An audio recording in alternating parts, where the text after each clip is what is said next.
All right, you are good. All right, I'd like to call to order the regularly scheduled Board of Finance meeting for Wednesday, March 9th. In attendance is Mary Capiella, Ryan Rudness, Eileen Koch, and Brianna Rucco is on the Zoom with us. Dan is not here yet. So let's open with the Pledge of Allegiance, please. I pledge allegiance to the flag of the United States of America and to the republic for which it stands, one nation, under God, indivisible, with liberty and justice for all. All right. Before we get into public comment, I would like to make a motion to add to the agenda the following items to new business discussion. 1, general budget discussion.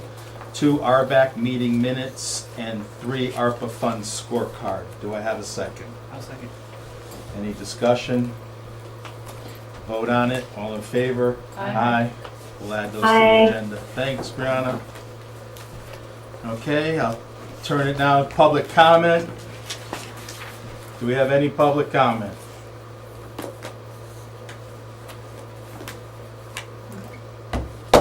Did we let Andy into the room? Yeah, he's here. Okay. All right, perfect. Thank you. And now we'll go on to Eileen. Okay, I'd like to make a motion to approve the minutes from February 1st and 2nd, the special meeting, special Board of Finance meeting, the February 9th regular Board of Finance meeting minutes, the February 10th joint Board of Ed, Board of Selectmen, Board of Finance meeting minutes, the February 14th joint Board of Selectmen, Board of Finance special meeting, February 28th Board of Finance special meeting, March 2nd joint meeting with the Board of Finance and Board of Selectmen special meeting, and March 3rd Board of Finance special meeting minutes. Do I have a second? Second. Any discussion? Okay, hearing none. All in favor? Aye. Any Aye. opposed? Okay. Brianna, were you an aye?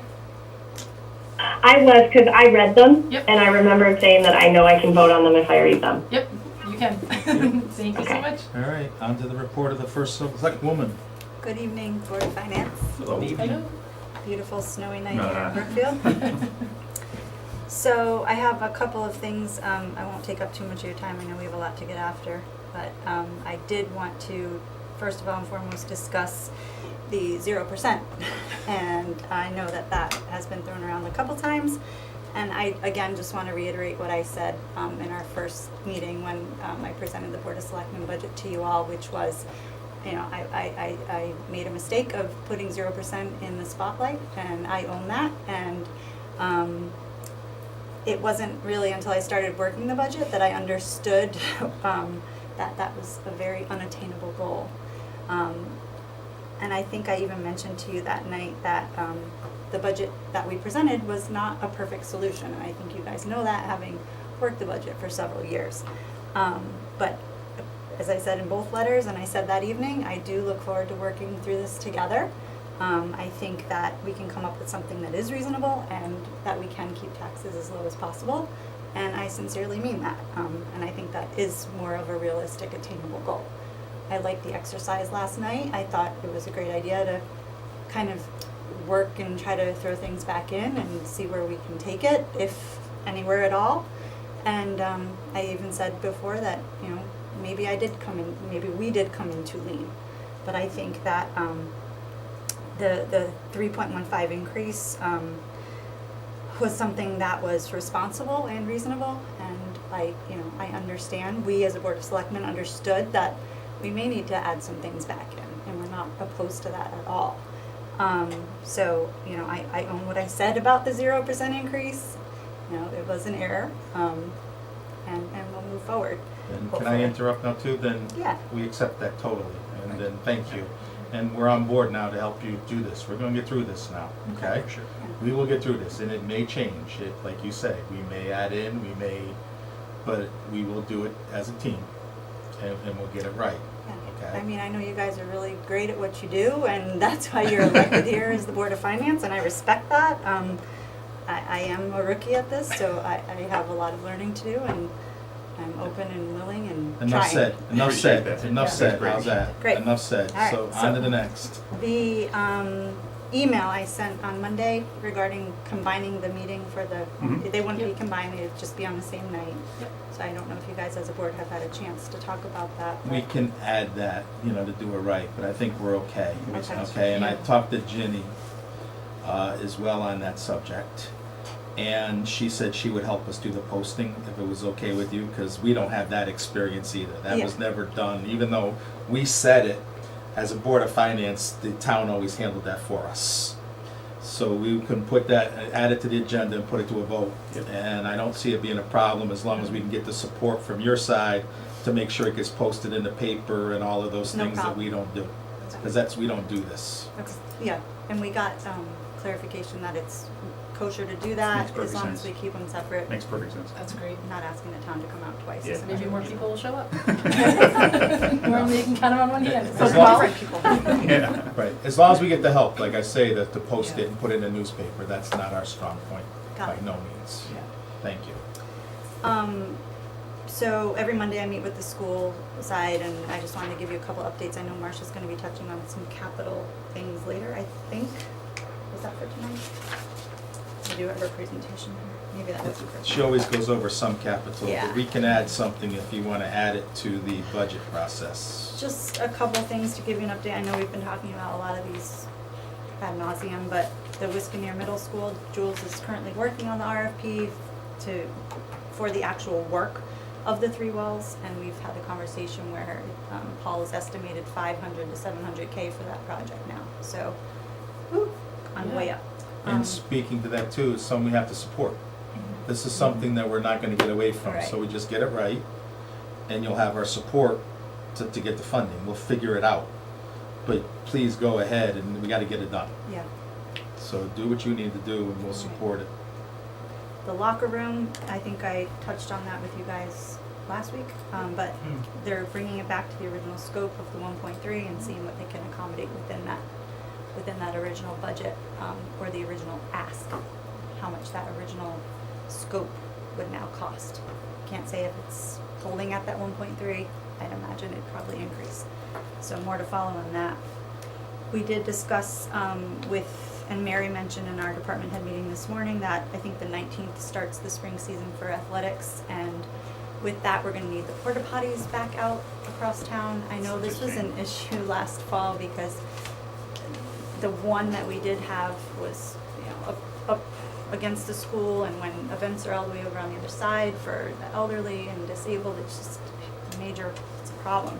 So the conversation was that we upgrade the porta potties to be ADA compliant and maybe with a sink for sanitation reasons, and so they're looking into that.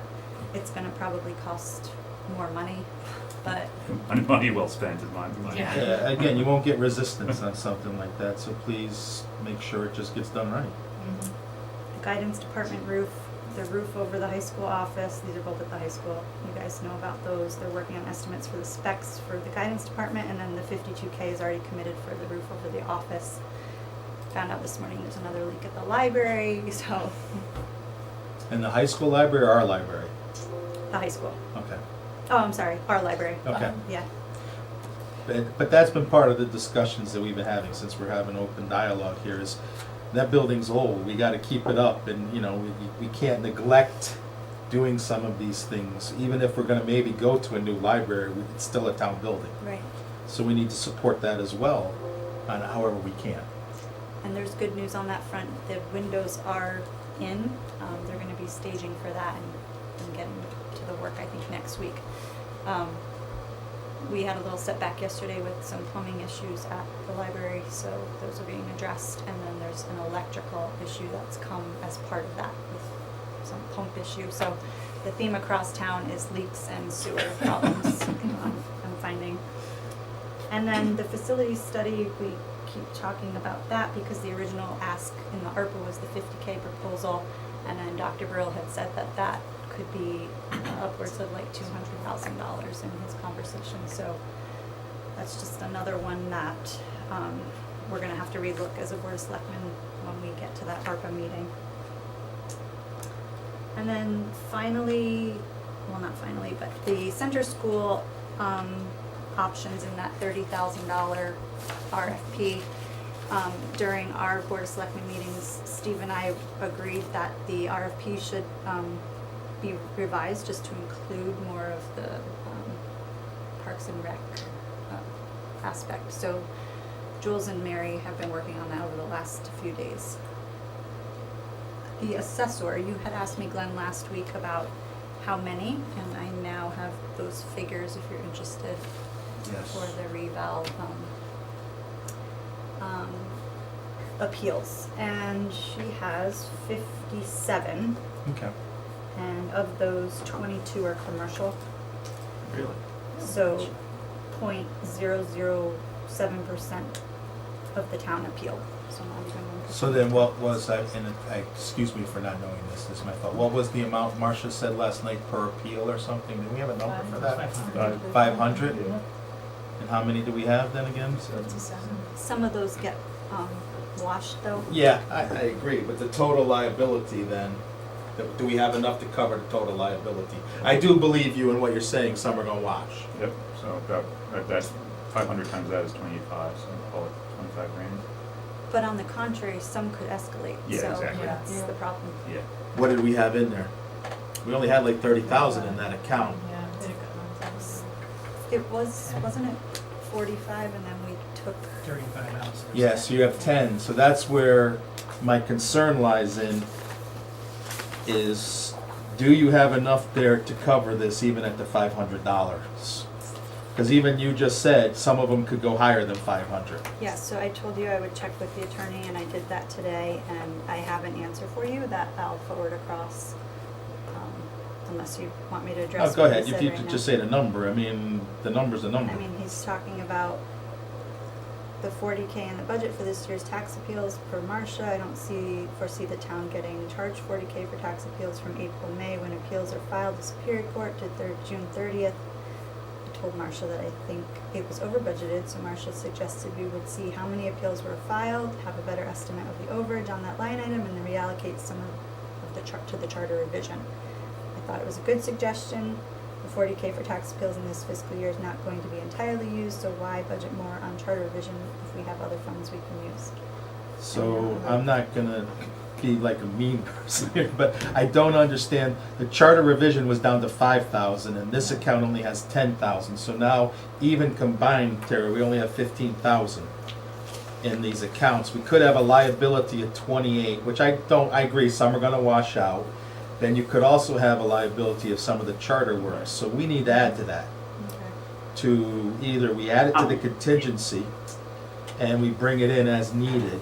Or Marcia, go ahead. If you got a better solution, please provide it. And I'm sorry that I didn't hear the whole thing because you guys were cutting out, but what we talked about is we've got 45,000 in this year's budget, and we would take any one that's still open in this year's budget and encumber them, so that it would come out of the 45,000 in this year's budget, and just the new ones would come out of the 10,000 in next year's budget. Anyone that files after June 30th. So do you have enough money? That basic question. Do you have enough money? So I couldn't hear what Tara was saying because you were cutting out, but we have 55,000 in total between the 2 years for tax appeals, and still the 5 for charter. So there is enough then. You can make that work within the budget lines to make it work that covers the town. Correct. The only thing that wouldn't is if there's a surprise that everyone files, very a lawsuit after June 30th. But that would be unusual and a surprise. So we would just take that on as a group, right? We won't put it in a budget. We'll just take that on as it comes. If it happens, it happens. Yep. Right, but are you okay with that too? Like, Yeah, I mean, I am based on, I'd want to go back to last year and take another look. Are we deciding on this right now? I no, think we're I not need gonna decide on anything until next Wednesday. We're Right. gonna start deciding, but we need to decide by then. So what we need you to do is to go back with Marcia, make sure you're comfortable with the 55. outside of big clunkers, again, we'll support you, and I'm sorry if I'm speaking for us, I I apologize. think this is the tone that we've said. Yeah, that we, all right, I apologize. No. That we will support big clunkers that you can't predict. If a company sues us for $55,000, we're not gonna bank on that happening. Right, we're gonna bank on what we think is gonna happen in a realistic, and if you get a clunker, we gotta support the clunker. Absolutely. And we'll either do that through contingency or whatever we need to do, but we need to be comfortable on what we see ahead of us as, you know, the amount of people we have based on the 500, some are gonna fall out, some are gonna be higher, and cover it. So you need to be comfortable with Marcia to say the 55, the way Marcia laid it out, you know, y'all can sit down and do that, is gonna cover this, and we don't need to add back into the either or account. And if we don't have to add in, it's better for us, obviously, for the budget. But if we have to, we need to, this is part of the discussions, we need to cover your costs that you need to operate the town. That's right. Same speech we gave the Board of Ed yesterday, as long as we're looking for a plan, and we'll operate to the plan, and then flexibility when things happen, outside of the norm. Actually, Dan said it right, that's how we would like to operate this town budget, Right. is we're gonna run a lean budget, like you proposed, and we'll get behind it, and outliers, we gotta cover. The problem's gonna come, you're gonna have an outlier, but we can't budget for every outlier. But we have to handle every outlier. So that's how, when we go through this, and something like that, talk to Marcia and make sure you're comfortable that you can cover what you think you need to cover, and something big we gotta deal with. But we're not gonna budget for something big, because that just inflates the budget and might not come to fruition. Which is why we cut it from where it was based on what we were Yep. told. And So it sounds like it's right. I think I didn't realize that these assessments would come out of this year's budget and that we had the money in it. So if we were expecting them to hit next year's budget, then we needed to have the money in there. But if we have it, if most of it can get covered this year, then that helps. It sounds like it's done right. Yeah. I mean, so we can move on. We just need to, part of the process is just to double check these type of things. And we got the data that we asked for. It makes sense. Marcia's backup makes sense. So I think that's part of this exercise. Good. And I just wanted to give you the numbers that were shared with me regarding the assessments. So the other thing is the ARPA, which I also touched on last night and mentioned just a few minutes ago that we're going to be having another Board of Selectmen meeting shortly. I still have folks from the ARPA committee who are on my calendar and want to come in and discuss some of the programs further, and at which point I have to have those conversations with the board, and we'll move forward from there. But the one question I had after last night was about the 90K for the HVAC, and if that's something, and there may be other things too that already we can try to get after and move it into capital and get that out there, because that also is the intent of the money, is to use it for COVID relief. So, yeah, I'm not opposed to any of that. I still have the outstanding question of how we're presenting it referendum-wise for approval. So that's another answer that we need to get really by the end of the next week, because That's why I added it Right. later in the Okay, thing, is okay. because I did want to go over that, the mechanics of it, the mechanics of speaking to the town attorney maybe, as well as can we commit money without having it be approved, and what would happen if it didn't get approved, and we sort of ventured out there and committed this money. I'm sure there's a way through it. It's not a roadblock, but just to make sure that, do we have to go to town vote? If the town voted it down and we presented it in the budget and spent that money in the budget, how do we recover it? I don't think we're gonna get there. I don't think it, but I think we need to be clear on all the approval processes necessary. You know, just to dot the i's. Absolutely. I mean, it's not being a problem child at all. It's more about, let's dot the i's. I would like to talk about what we're gonna use tonight. I put it on there to talk about what we're using to cover the capital items, to make sure we're all clear, the fire truck, the EMS, and just to have it so when we get to that final vote on, Thursday night when we approve the budget, we don't have any like, oh my God, if something happens, we can't fund it. That's all. So if you could, we'll talk about it later, but I think we need to understand the full process. I think Marcia had somewhat of an understanding of it, and I talked to her on it, and I didn't understand it all the way. but I think we need to understand it. I agree. Okay. And then I had, the RBAC minutes, which I heard you say you added as well, so we can talk about that after. I hadn't seen that up until you sent it to me, so that's another problem. It's like, Yeah, okay.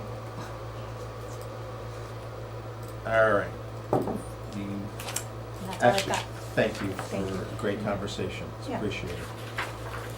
BOE, I don't think they're on. Bob had sent us his financials. I think, my understanding is Marcia is having a meeting with them tomorrow with, Marcia, are you there? Yes, I am. All right, when is your meeting with the Board of Ed? Not the Board of Ed, the, We're meeting, Kevin, Jules, Ken and Joan tomorrow at 11 in the morning, I believe, so that they haven't quite accepted yet. And we were going to talk about, a few things about potentials for, offsetting and we don't really know unless they come forward. There's 3 things that we're looking at that, unless they have some updates on their budget that are cut, we would be looking at one-time revenues to kind of, as to Dan's point, kind of ease in increases in their budget that, but there would still ultimately be increases in their budget. The second thing that we were going to be looking at are the spend ahead. They had talked to their, Ken had identified 25,000 of one-time items, and they had reached out to their principals to see if they could come up with more. And then the third thing is there's a FEMA possible FEMA money for a reopening grant, and if we can rely on the our FEMA rep that they've provided to us that can't seem to get a FEMA phone call together appropriately, that they've extended the time period, so we may be able to go back farther than we had originally thought to get some money there. And again,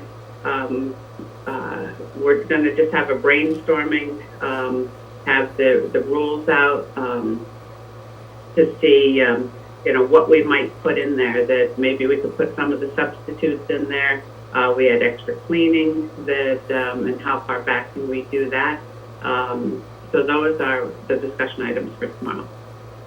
okay, so what we're looking for is, understandably, the Board of Selectmen reduced the education budget to try to get the numbers down to a number, but we're trying to now smooth that over and use alternate funding or other processes to fund them up to their required needs.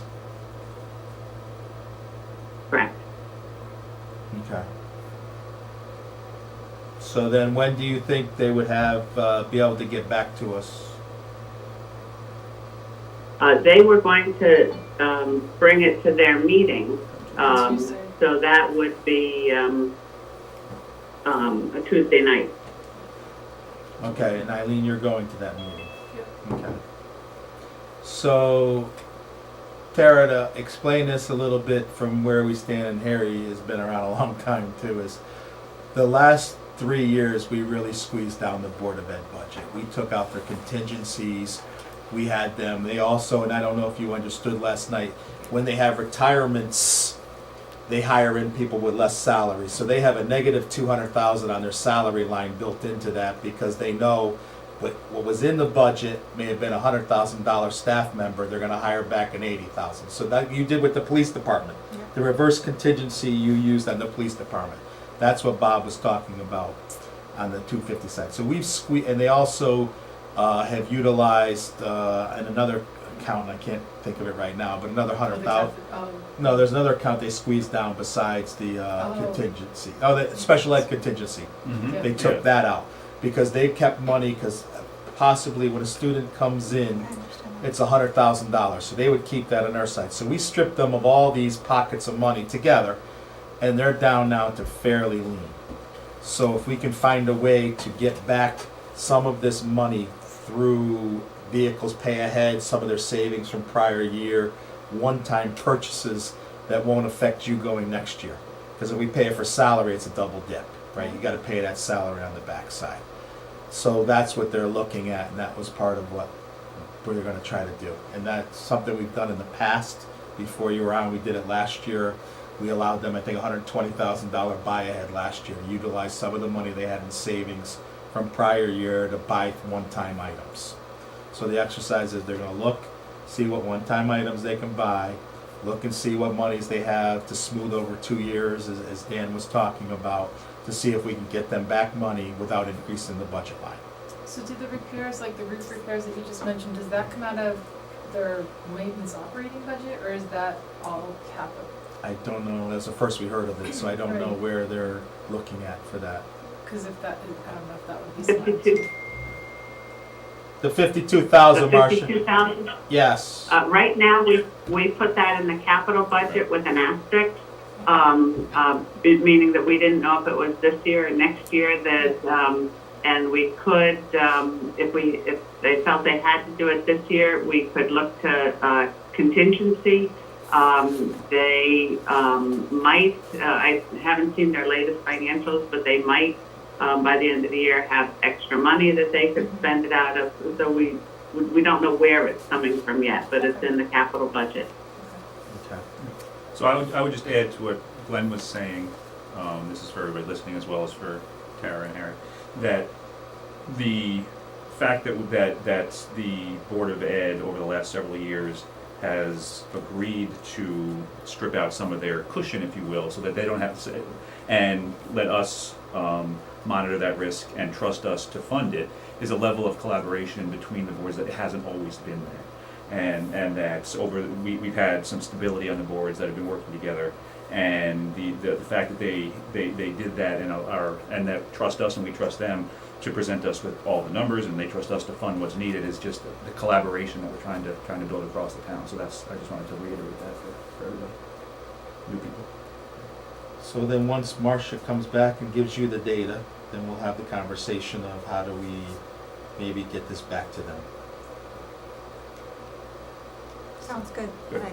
We didn't mean to create extra work or angst This for is- anybody. It's It's kind of a just normal that, process, though. I mean, you know, it's, we're building a Yep, brand absolutely, new yeah. Right. school. Yep. There's a lot going on. Yep.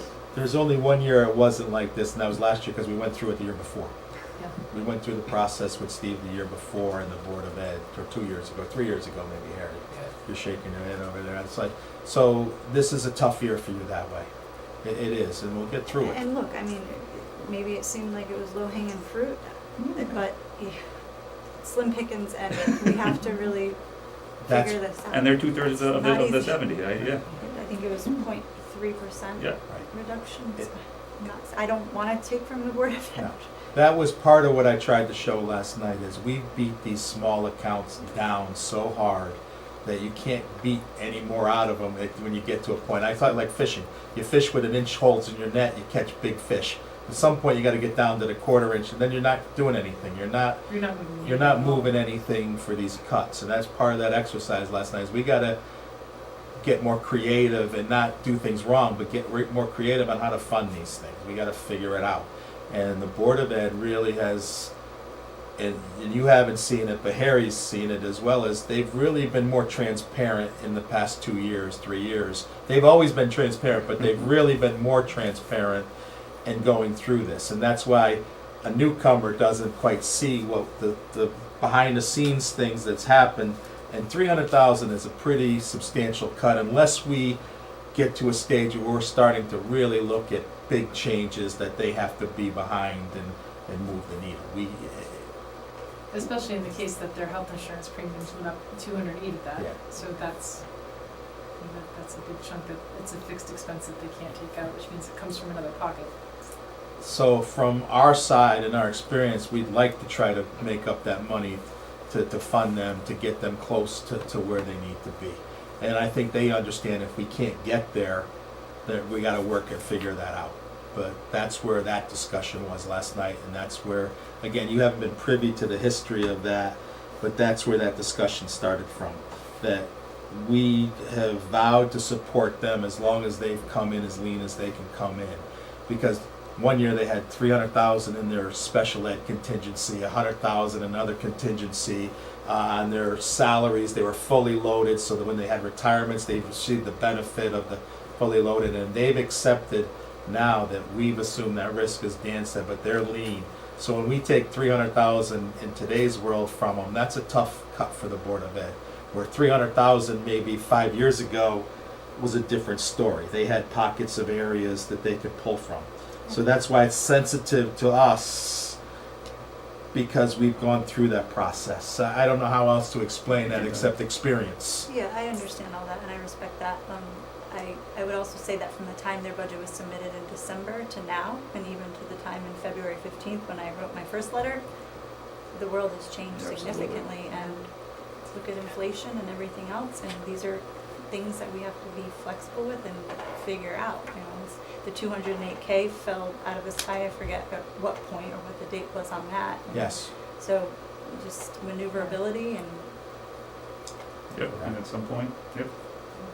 And we're gonna have to address that in this budget process as well, because fuel, that was a calculated thing. I understand we didn't lock it in. I understand the reasoning behind you waiting with Marcia and the team not to buy it, because everybody was telling you in December oil's going down. So all the business, points were showing that this was gonna go down. You were making a solid decision to not lock it in at that point, and now no one anticipated a war. So that is something, again, that we as a Board of Finance need to support you in, that no one predicted gas to be $7.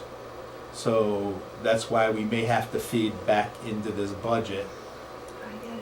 I get it. But that's good, you get it? That's part of what we're I here get it. for. All right. What else we got here? Is that all there? Yeah. I think we're on now, Board of Ed we talked about. Now Oh, that's right, we're on to Marcia Yeah, now. we were On to beyond it. Marcia. Yeah, I just didn't want to interrupt. Sorry, Marcia. Revenue and expenditures. You there? Oh, there it is. Oh. All right, you should be able to see my screen and hear me now. Not that one. So this is what, I could just do this. That's probably better. pardon me.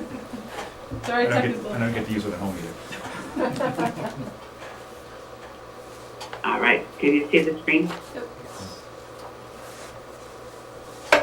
Oh, now I can't hear you. Can you see the screen? Yes. All right. So since I sent the reports out just today, I wanted to kind of go through them a little bit. Trying to go through the revenues and project where we're going to land. So this is the taxes, and it looks like we're going to collect more taxes than what we had anticipated. On the pages that you received, it shows the calculations here. And what we did last year was we kind of took a look at the last 5 years or so of collections and where we thought they would be at the end of the year. They've been a little bit messed up in the last since COVID, one, because of COVID, and two, because we weren't allowed to do our collection letters on the normal cycle and our tax sales on the normal cycle. So a number of things have created differences in our monthly revenue. But what I did was I took a look at current taxes and supplemental taxes, those together. They're collected together. The difference would be that supplemental, we just don't know the amount until later in the year. And I projected where they'd end up, and they would end up at something close to 99.22% collected. We had budgeted for 99.1%, which is a 5-year average. And so what I decided that we should look at is, let's assume that instead of saying the current year plus the average of what we collect in March through June, let's cap it at saying that we'll collect what we expected, 99.1%. There's nothing wrong with collecting more, but I just don't think we should, I think we should stay conservative at this stage in projecting the revenue. So the current year taxes and the supplemental taxes, I capped at a 99.1% collection rate. The prior year taxes, if you look at this worksheet, you'll see we've already collected $742,000, and it's projecting to be a negative, like we're paying money back. That the way that this works, by the end of the year, we during the year we look at this on a cash basis, and all the tax collector reports are on a cash basis. What did we collect July 1 until February 28th? When it comes time to do our financial statements, we do it on an accrual basis.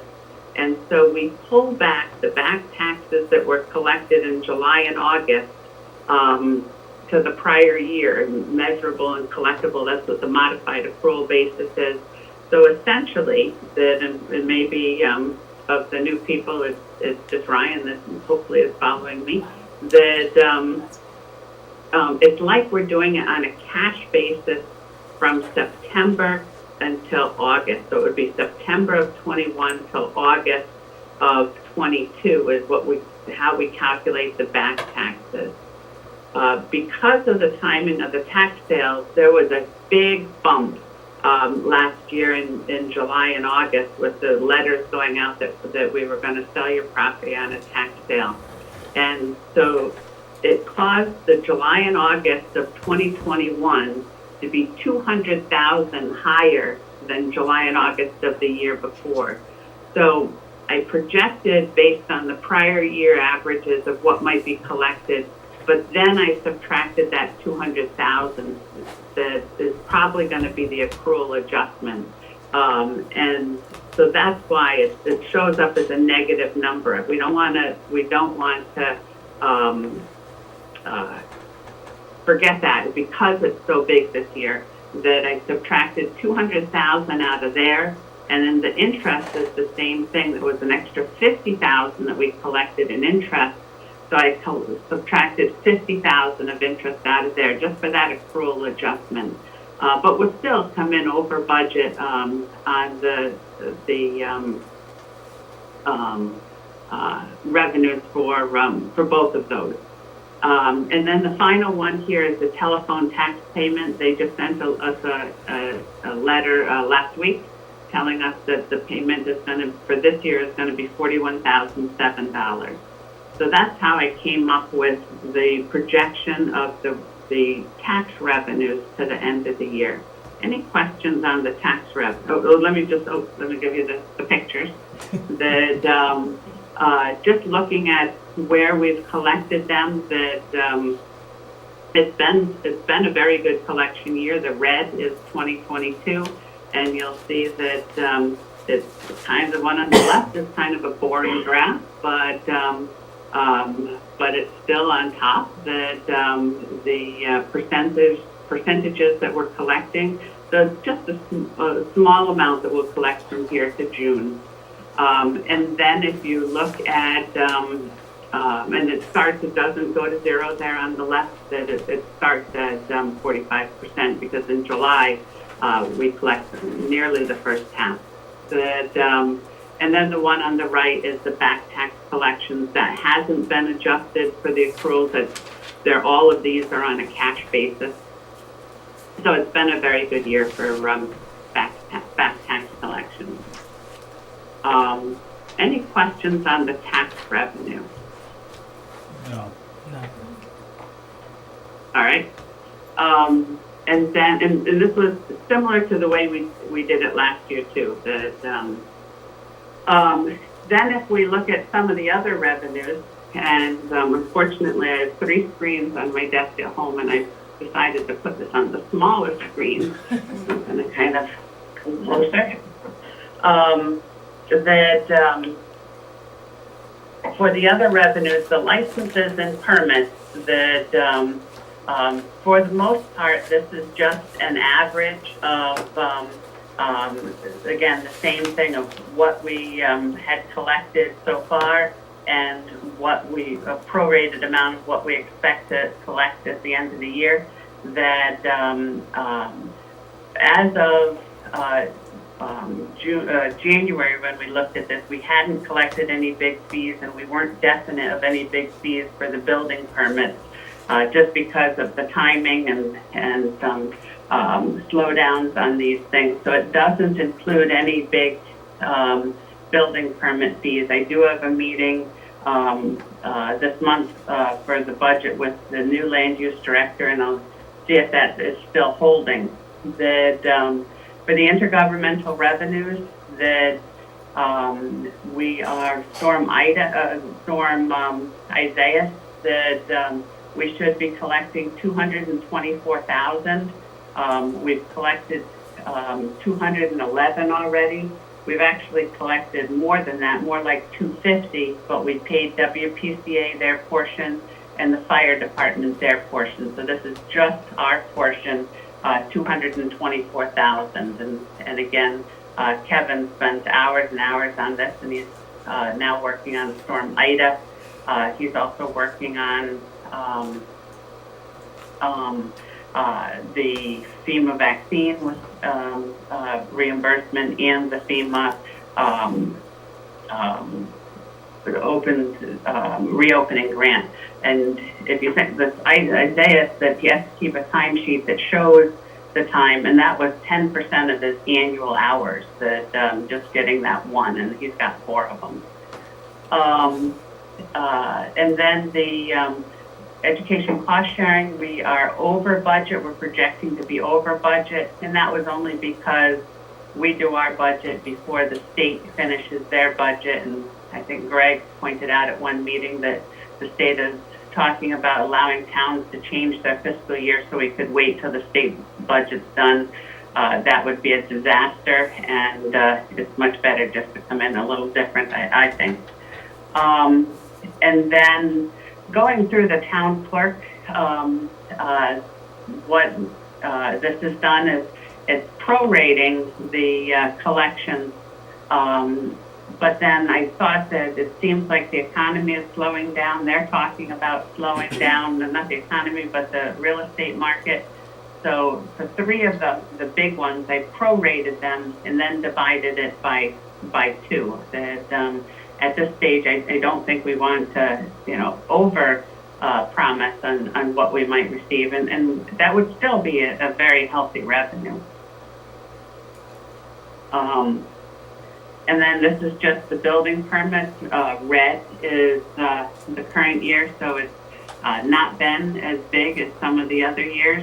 But some of the other years had some big fees in them, especially the green one in 2020. And then this is the conveyance taxes, not as big as last year, but catching up. And then if we look at the revenues, all these miscellaneous little revenues, there was nothing too exciting here except for interest income, that we're back into 5 digits of interest income per month. That's exciting. And did you John say 5 digits? Yeah, Marcia, did you say five digits per month or 5 digits per year? Per month. Okay, so that's okay. Let's put a bookmark in that for the revenue discussion. Okay. What is it per month so, now? yeah. What is it per month? 5 digits could be. And I have to say that was probably too sarcastic, because we were 5 digits. We were like the lower 5 digits, like 2,000, and we're still projecting that the 16,005 that's projected there is the same as what has been what was put in the budget for calculating next year. But I believe it was almost 7,000 this month.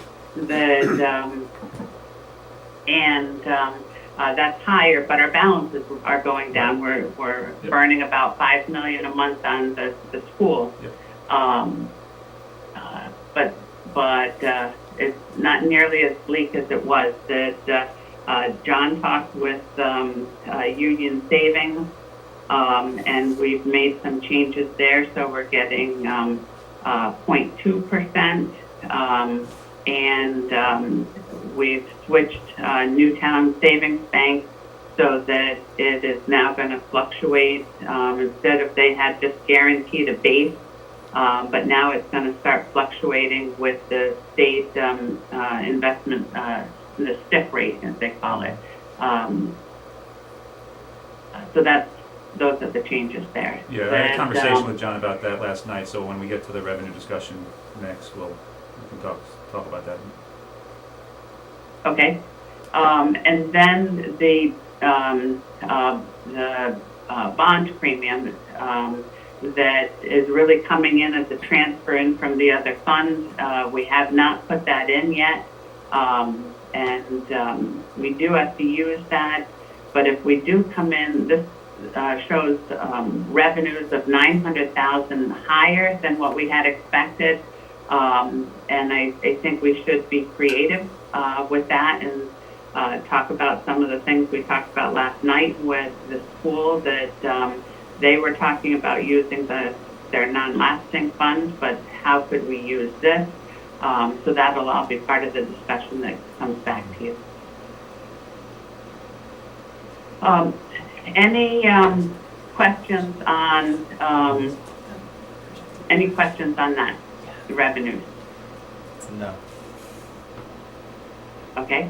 Expenditures that, so this is just my summary of what I know about right now. We are having budget meetings every quarter, and then more frequently as we wind down the year. We have meetings with each of the department heads over a 3-day period.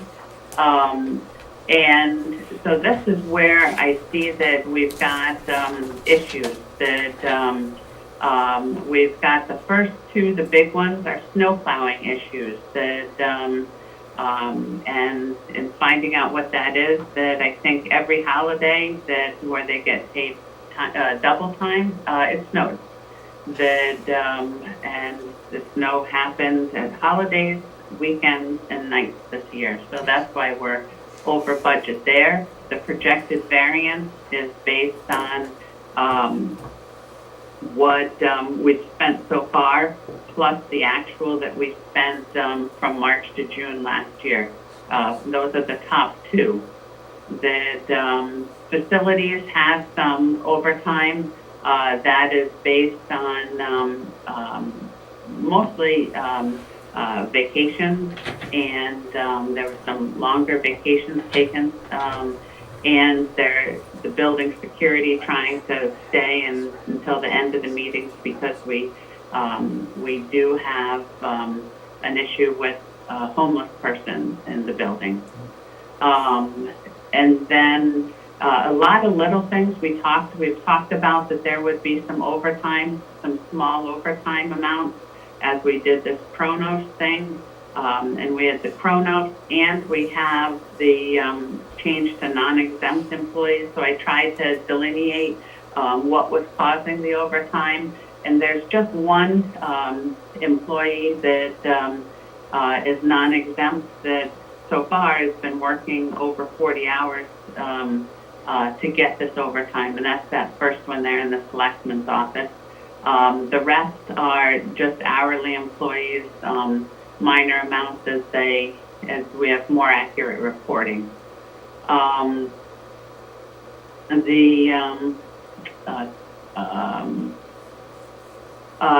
Selectmen, there was money on the stipend. I take their salary and multiply it by 6% for the stipend for not getting a pension. And I did it on a fiscal year. It's actually a calendar year that is based off of, so that's why it was $77 off. The next one in health, that we had somebody leave, and at the time I did the report, I thought that we were going to leave that position open as we decided what to do with the health department. But I heard this morning in the staff meeting that we're going to be filling that. So we may not have that as a an excess budget amount. We have one fire marshal that is on military leave, and it's assumed how much we would have extra if he comes back on March 15th, which is the latest that I've heard. Electricity, as I was doing the budget for next year, I was noticing it was coming in lower than what we had in this year. So I took another look at this year, and I think we'll have some excess there. And then the final one is bond interest, that it shows 33,000 excess, and then 34,000 already transferred out. You've asked me to find 34,000 someplace else. So the total is about 70,000, and that's as a result that we refinanced some bonds in October, the Series B bonds, when we did the new debt, that we have to wait 7 years after we issue them to refinance. So every year we're looking at what can we refinance, and that one, their number came up. So they should all offset each other one way or the other with 15,000. The other one that would be on here is contingency, that right now it's not looking like we're spending our contingency, other than the two things we've spent it on so far is for the union salaries based on the new contract, and for the Candlewood Lake Authority, which seems like it was years ago, but we had to add 13,000 to that budget. Any questions on any of that? Yeah, I do. That's a snapshot in time. Do you see that? We're 15,000 ahead right now, roughly. That's a snapshot in time now, but if we ran that out through June, do you see anything changing that scale? Like, is there a pattern that could change to make it go from being 15,000 positive to negative, or relatively it's going to follow the same track? I expect it to follow the same track. I did project out the 2 overtime for the highway and grounds to the end of the year because they were large. Mm-hmm. I don't think that we should transfer money to the hourly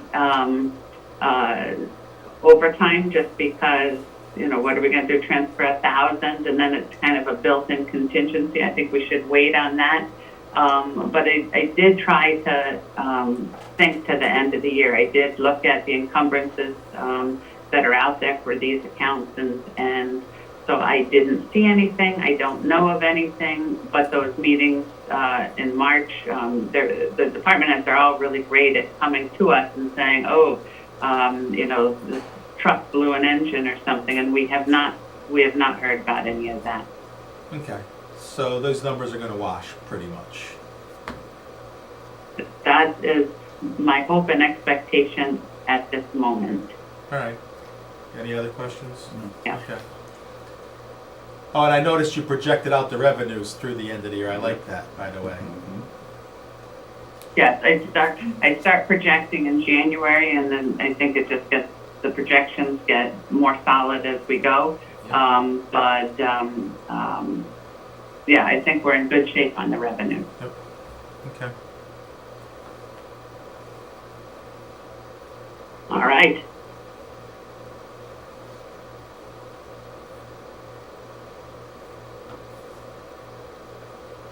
That's it? That's it. All right. On, to be proactive, like you said, Tara presented a bunch of problems, this more just now at her selectmen's report, and we seem to have extra revenue. What is in our contingency account right now? What is the dollar amount we have in the large contingency account? I think it's 300,000. I'm going to pull it up while we're talking here. I don't think we touched it. Yeah, this through. You know where Yeah, I'm I know where you're going. going. I'm just trying to remember if we touched the original balance. I don't think we have. We've touched it for Couple times, 36,000 and for the union salaries, and 13,000 for the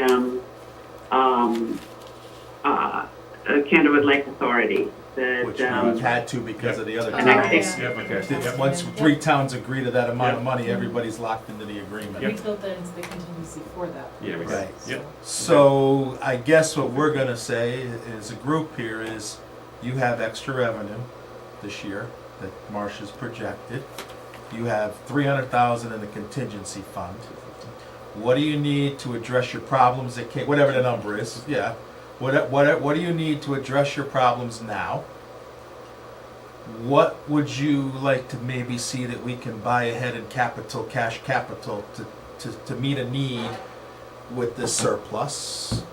Like, I don't know, we'd have to look at the cash capital, but I think that's more on your list of, you understand the priorities, Tara, of, is there an item on there that we were gonna buy maybe next year, we put off for 100,000 that we can utilize this money for?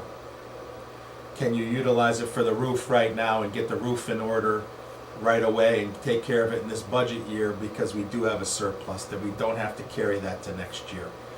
Are there other items that you were on the fence of that you didn't have funding to put in the budget that hurts you when you put your budget together, that you can utilize some of this money now to pay for these things? And let's bring it to your selectmen, and then we can maybe appropriate this money to help ease next year's budget, solve this year's problems, or utilize it to do whatever we need to do. Is the capital committee still meeting? I was just thinking about that because I definitely want to confer with them to better understand where they left off and what their next items and their recommendations would be vis-a-vis our conversations, so. Right. And so, Marcia, that was you were alluding to too as well, right? Let's be smart with what we have, correct? I wasn't quite alluding to spending more, but, I know that, but I you was said be alluding- creative, right? so we're gonna have to be creative, that, maybe we spend ahead on OPEB or something like that, and so yes, so we wanna be creative, but we've gotta be extra creative because this surplus is in revenue. And the surplus is in revenue, so let's say it's $900,000. If we wanted to spend it in the general fund, that would be an additional appropriation because it's in revenue and not in the bottom line. And so we don't like to do additional appropriations, and so that's where we got that Ricky Yeah, I Because know. of It was a good idea, but what about the contingency fund though, we can utilize for some of these things though, definitely. The roof we can definitely put in there. If we're ready to say that there isn't going to be something big, we could do that. Are we ready to say that in March? No, but In April, could we have an estimate for what some of those projects will be by our April meeting? And, I mean, the roof isn't in the capital growth, isn't in the capital, right? The roof is in the capital, yes, One of those. 52,000. Okay. Two roofs issues. Marcia, enlighten me though, we do have one last whack at the apple as a Board of Finance even after we go to town meeting, correct? Yes, you do. When does that window open for us? Last year what you did was after you heard the public comment, then you went and made some additional changes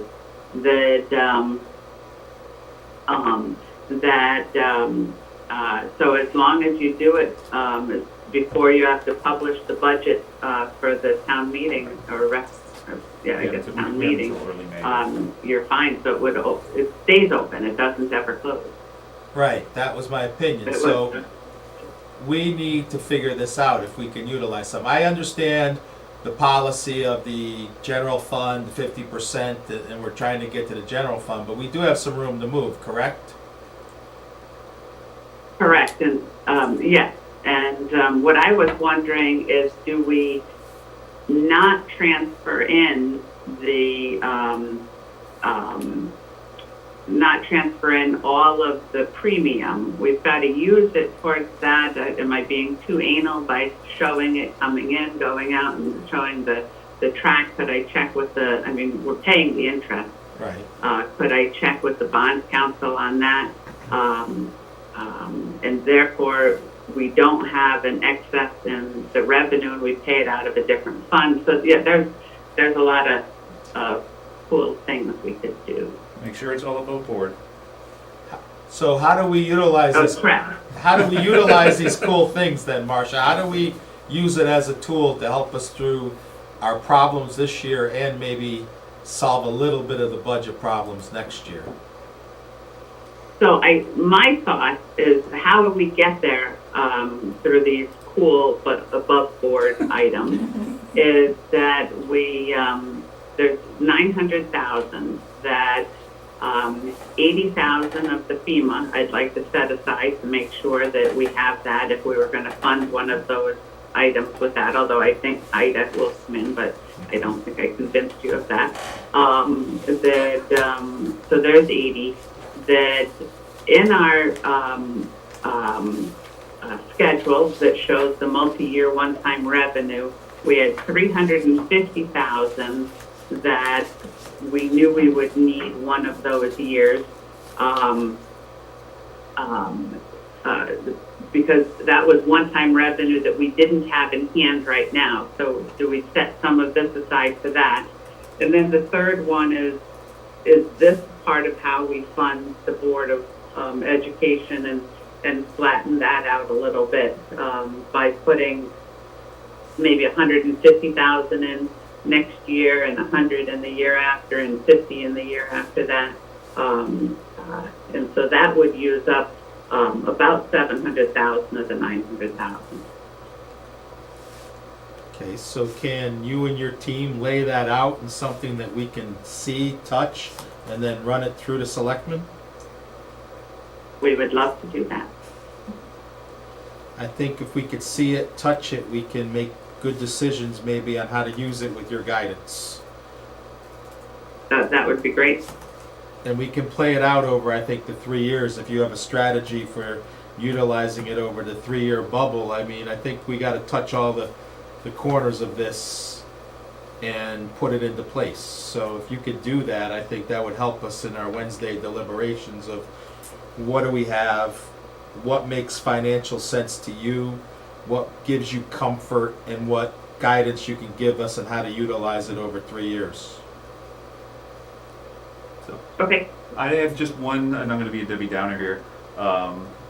If we don't add anything to the general fund, our percentage goes down. Yes. So if we could have, based upon kind of an estimate of where the Thank budget's you. going to be, what we need to put in the general fund to keep our percentage flat We go up a little bit. and maybe up a little bit, that should be, Good that should be, Good that call. should be a, Good call. Yeah. Okay. That I agree, that's part of it. And Tara, do you understand that, what we're doing? Our general fund is a percentage of our budget, so if the budget increases and we don't fund it, your percentage of general fund goes down. So, but then I'm suggesting is we fund that general fund a little bit to keep it the same or increase it a little bit. So there's gonna be a cost, whatever the general fund percentage is. yep. So we don't wanna lose sight of that by doing the right thing and still lose on the percentage of the general fund. Yep. Is there a number that determines? Yeah, so we're still chasing it. We're still chasing it because the rating agencies keep pushing it up. So I think that the target now, we're closer to 14 or 15 now, Okay. but the Yeah. target is now closer to 20. So we continue for a while. For the longest time, the target was 10, and we were at 6 or 8, and then we got to 10, and then we got to 12. So we're Yeah. continually chasing it. Our peers, we're not awful. But most of our peer towns are in better shape. And we have the good bond rating for a number of reasons, but we have to keep funding that general fund to try to approach the target of the rating agencies. And it's not just for the rating agencies that Right. It's our that cash flow. fund balance also provides us working capital, Yeah. and because we have that, we haven't had to take out bond anticipation notes, Yeah. which save us about $100,000 a year, that we've been able to fund some of these other items as well. That so there's other reasons besides bonding why we need to have Yeah. that. So to summarize, so we're all on the same page, you're gonna look at all of these extra revenues, contingency funds, any other accounts that we can look at, keep up with, like Dan said, the general fund, to keep that at least the same or increase it. Look at what we can utilize possibly for items this year to help out in these problems. Items next year to flatten out the budget a little bit that makes sense. And plan ahead for a couple years if it makes sense for some of that money to be dropped in next year when we're facing another big problem or the year after. Does that make sense to you? Yes. That's a lot. It's Marcia. It's good. That's It's good. Marcia. Thank God. So, Yes, it does. and I think what you would get from us is we could support what you put out there, like if it, we can get behind it and see what we can do with it. But I think we need to see it so we can all touch it. I would like to see it as well, yes. Okay. Maybe even with a little blue car. Ah, All right. thank you for that. I drove that car out the building. All right, capital projects. I don't have an update on capital projects. We're just trying to pull that together so that we can, when we meet with the departments, but we do, we have the controls in place with the purchase orders and things so that we don't expect any surprises, but I didn't have time to prepare a report, but we'll have one next month of every capital project all laid out for you. So now entering budget season like we are, and we're in March, and I always ask this question, is we don't see any big things coming for the rest of the year that we anticipate. This is all going to be general business other than outliers that crop. That's a question for me or Yes, Tara? for you, please. I don't see anything that we've heard of. We've tried to throw in that capital budget worksheet that, and so we have not heard of anything that is outside of that. We are meeting with them in 2 weeks, but again, we usually hear about it. We usually see purchase order or a request for a bid, and there's nothing that has surfaced at this time. I think the big one would be the townwide communication system, which we should Right. probably. Okay, we're going to talk about that. We can talk about that briefly later, but Monday, everybody that's a stakeholder is going to be here Monday. The police, Great. the fire department are all Monday. So we'll have an opportunity to talk to the shareholders. And I think you had a discussion on that as well, as in, do we need to capitalize it this year, or can it be put the next year and we get the plan right? So if we were to fund the consultant this year, the $39,000, we don't have to put the $8 million into $6 million into capital this year. That we would be able to have a special bonding, like you said, later on in the year.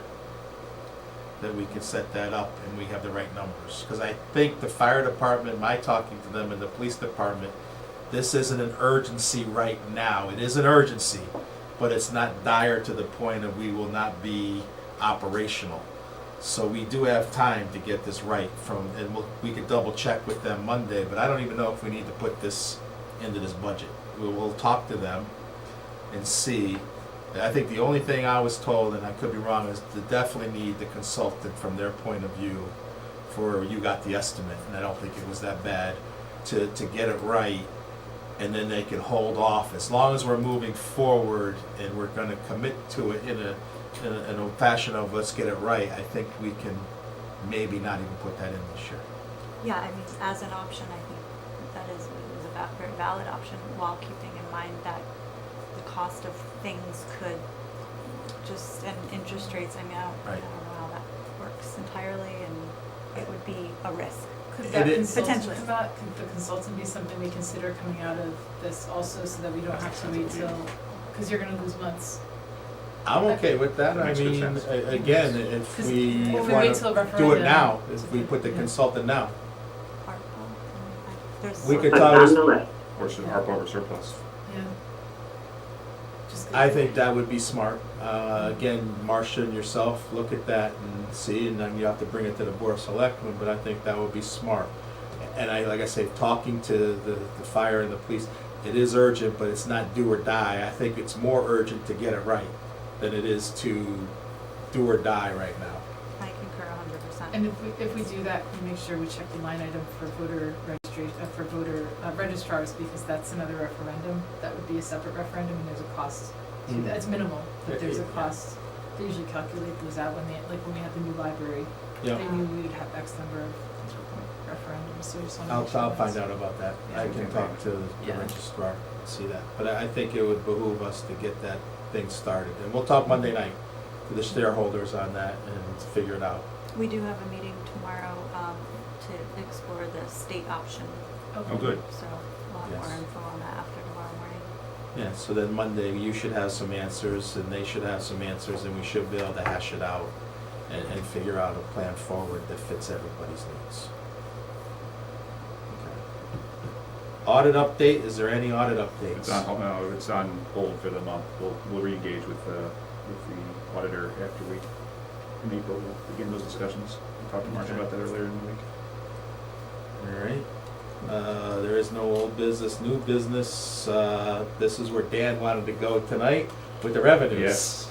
So we're on a new business, budget discussions, revenues.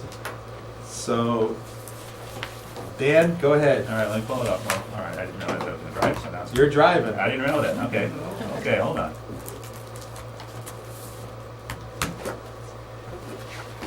All right, so it just makes sense to go through line by line, just like we do with the expense side. Let me get on my computer. All right. I don't know how, I'm not on the screen, so. Is that a problem? Marcia could drive you to the Okay. screen. You wanna put the revenues We're on the going to screen? budget revenue. Either one, I can put you on, or you could No, why don't have a you do it? basket on the table. No, why don't you do it? Okay, I'll, hold on for, I've been known to Dan will passenger drive. disconnect. I am working on pulling it up.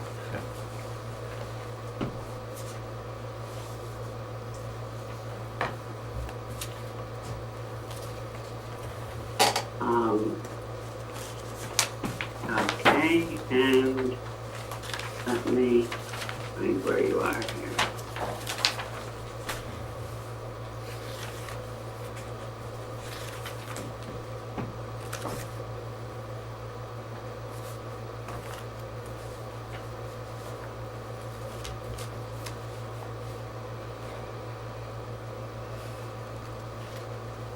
All right. All right, so just going through line by line, we'll turn to your tax revenue as the plug. Prior year tax revenue, we covered a bit in your, at least the logic in your discussion on revenue for this year. Anything to add to prior year tax revenue? We're estimating it to be flat, a little bit, $10,000 decrease from last year, correct? Yep, that's the 5-year average that, correct. Okay. All right, I did have a question on the next one, supplemental taxes. Obviously, that's a big jump. I think that the last 3 years was closer to 2.5%, including one negative year, and this year we're budgeting 8.66% increase. So I'm sure there's thought behind that, but just curious what it was and what our budget to actual was on this one. So that was the 5-year average, that this year it went up to 800,000. That, and let me just pull up this, the budget book. But it had increased substantially this year. We don't know that we don't think that this is going to continue.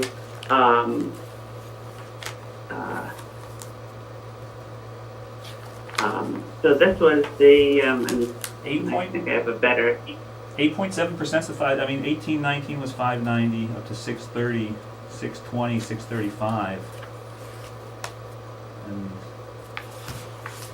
that doesn't look like 8% annualized to me.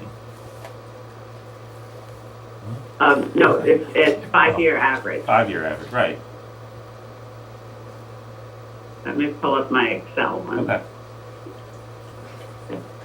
Have more data on the Excel.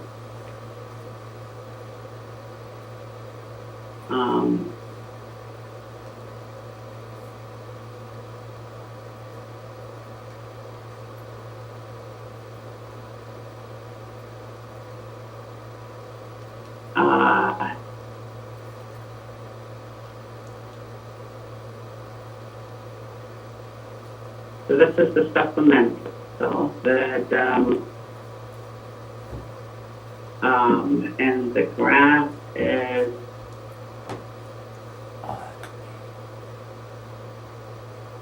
I'm just trying to figure out where I have,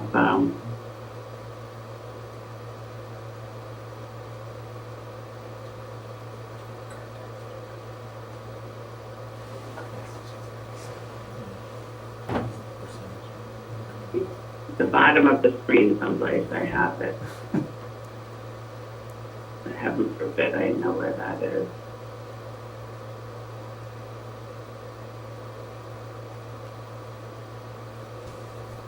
This is the growth, which is 23,756. I'm sorry, That's okay. I don't know exactly where I put that right now. Just, yeah, I was just looking at, so I was looking at the columns in the budget spreadsheet that was sent. And from 18-19 through 21-22, it averaged 2.5%. So that's not 5 years, but that's 3 or 4 years. And then we were adding a big jump, so I didn't know where that's $55,000 change in, which I'm okay with if it's justifiable, but it's I don't want to, trying to make sure we don't have fluff in there. Yeah, so it is, the big thing is this year, which was up to, I think it was 890,000. That's where our surplus is coming, okay, gotcha. Yeah. All right, now I understand. That's correct. Yeah, This was That's what drove that a 915 huge number. year. Yeah. But I didn't want to take the same year and, here it is, supplemental 838. There you go. I didn't want to take the same year and say that, oh, they're all going to be like this year, because we know there's some weird things going on this year, and we don't know, there's the 688, Gotcha. that we don't know if that'll continue. It seems like it'll still be high, but I don't think it'll be that high. Yep. All right. That was my other question, is budget to actual on that. So that, now the number makes sense, you guys. All right. What was your question on tax collection So, percentages? yeah, so, I mean, that's later. Okay. Yeah. All right. That's a different, that's on the summary page, because that's not, so on interest and, interest and fees, that's flat. Telephone tax payments, The flat. 5-year average. Yep, everything, so basically, the answer to everything on this page is gonna be 5-year average? Answer to everything is a 5-year average. Building permits was a 5-year average.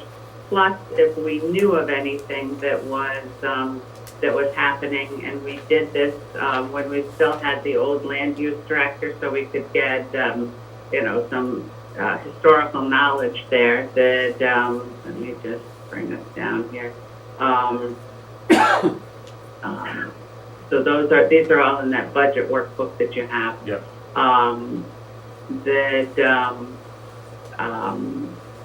What we do is we try and put in the routine things that, you're not going to do a porch every year, but someone's going to do a porch every year. And then we try to isolate out the big things that we're expecting, that any fees over 25,000, and we didn't have any over 25,000, and so that's why it's down a little bit from where it had been. But so that one is not exactly a 5-year average. That's a 5-year average plus specific identification. Okay. These are 5-year averages, and then just looking at them, we do review these with the departments to make sure that they're comfortable with the numbers as well.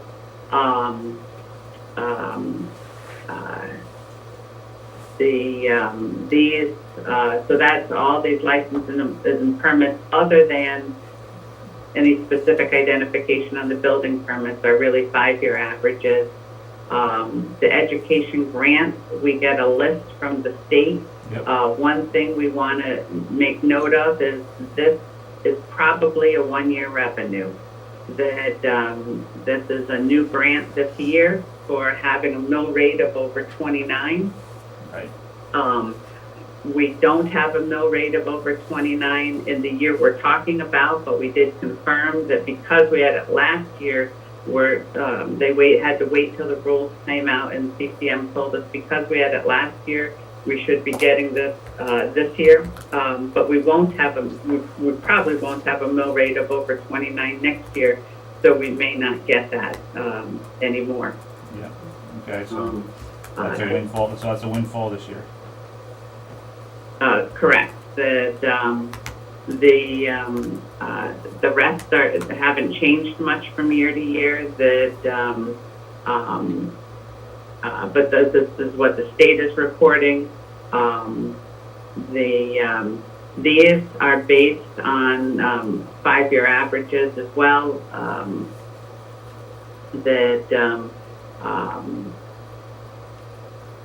Which are Senior 5 years? center. Charges for service. All the different town clerk revenues. I'm trying to think of conveyance tax. I'm trying to remember if we pulled conveyance taxes down. And this are all the different properties we looked at. It's the one-time revenues. Believe that all of this is just the budget book. There's one grant in here from the state we didn't put in because if your budget goes up by more than 2.5%, you don't get that. Yep. They haven't been funding it, so it has been a moot point. They say they're going to fund it, but CCM told us don't believe that. And plus, our budget is going up over 2.5%. But do we get credit for prior years? Pardon me? Do we get credit for prior years that we can go back retro? No. No. That, that I think that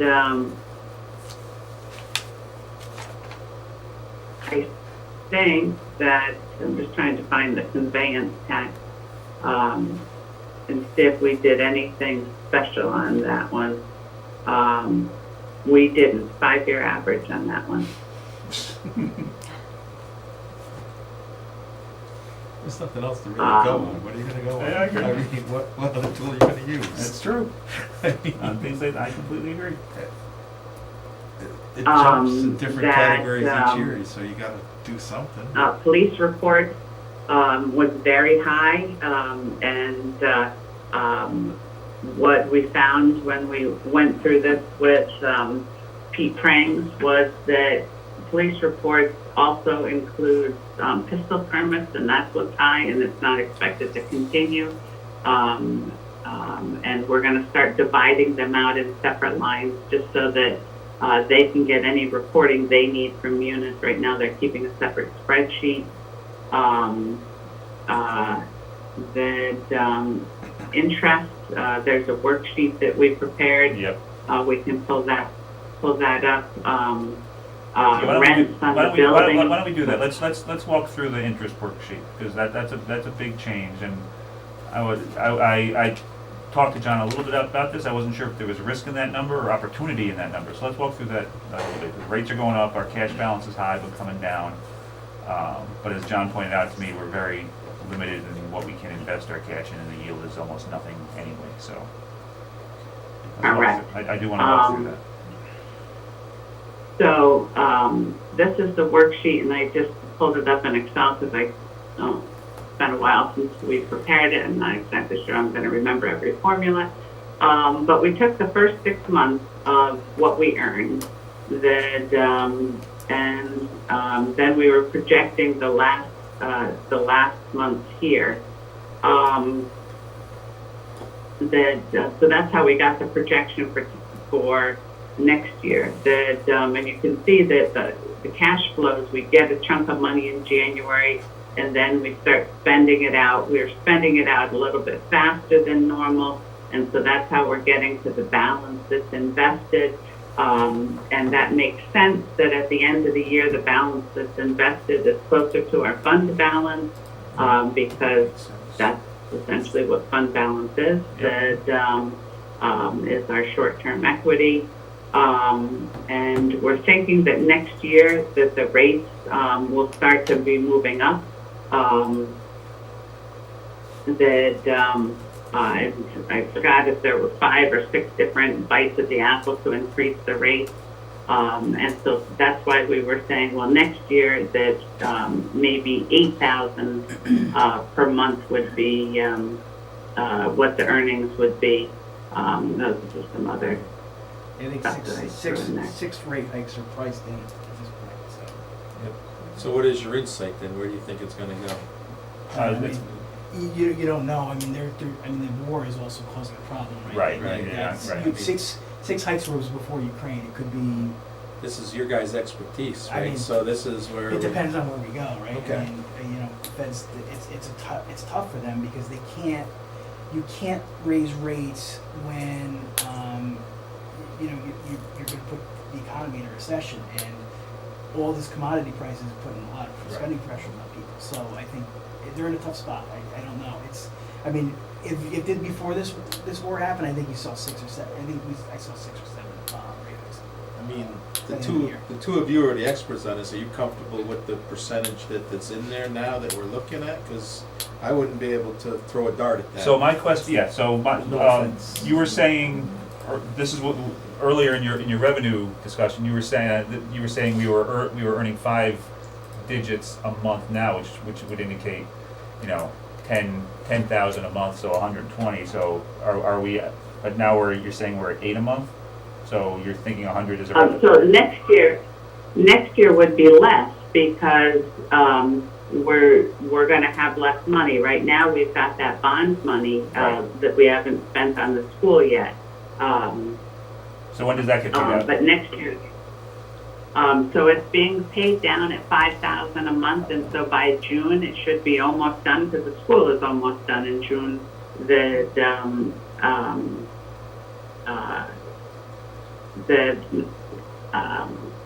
So we don't have a lot left. Okay. 5 million a month. Right. 5 million. Thank you. Oh, hi, John. Thank you. Yeah. All right, do you have any thoughts on this, John? I do. So like we said last night, off the record, it's tough to find a lot of return in this rate environment anyways. And with municipalities, it's even more difficult because we're limited in the types of investments either that we're offered or that we can participate in. So what we've been doing, working closely with Marcia and our bank contacts, that's a contact at Newtown Savings Bank and a contact at Union Savings Bank. So between both of those banks, our money's invested in 2 different types of products that are currently available. One is a smaller balance of about $25 million at Newtown Savings Bank. That's in a product called an insured cash sweep. So basically what that is it's money that is gets around the FDIC limit of insured, a limit of 250,000 in increments. And what they do is they parse it out every night and they pull it back the next day to multiple custodians. So with that, there's a small yield that is actually tied to the Connecticut STIP. That STIP program is basically a pool for municipalities that if they choose to not do business with their local bank like we're doing, what they can do is they can participate in that state-run program, and they pool all of the assets together and they go out and purchase higher yielding assets than what they're paying on a daily rate. So that daily rate right now at the state level in that program is about 17 basis points. Fortunately, what Newtown Savings Bank is doing is they're actually tying their return to whatever the STIP is doing. So what that does is that kind of incentivizes us to keep our cash here, either in the Danbury area as opposed to sending it up to the state program.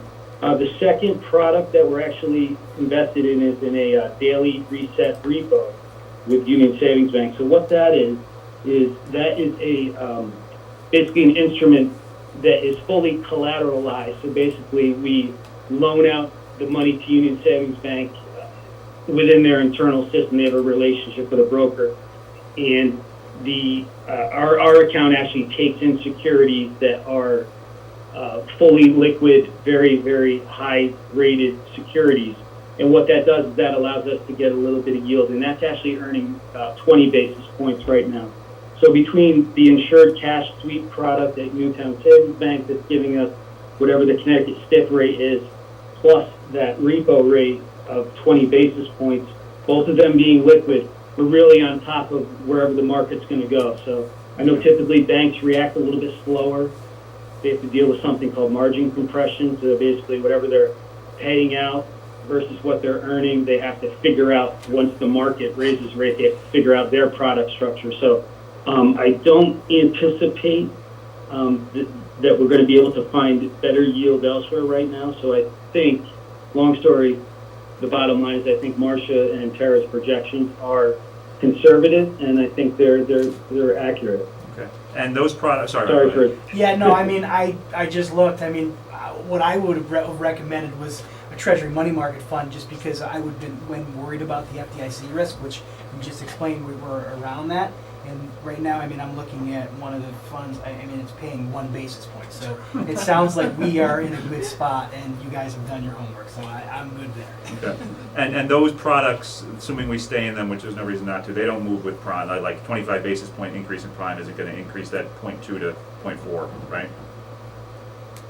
You know, that repo product is going to be something to watch because it's, you know, the underlying collateral, you know, has some yield as well. So I think there might be opportunity there as opposed to the stiff, which traditionally has always been extremely safe. So what they're buying in that stiff, the types of securities are extremely low risk. So with that low risk, you're getting low return. Whereas the repo, there's a little bit more yield available. So I think as long as we stay, you know, in sync with the market in terms of what we're looking at, I think we'll definitely hit that 96,000. Yeah, because in years past we were up in the $200,000 range, and then we brought it down, not enough one year, Yeah. but now then we brought it down to zero, close, because that's where. So why, what environment, both cash and rate, would get us back to that kind of $200,000 level, which I think we were kind of holding as a constant for a while, and that was kind of our annual assumption.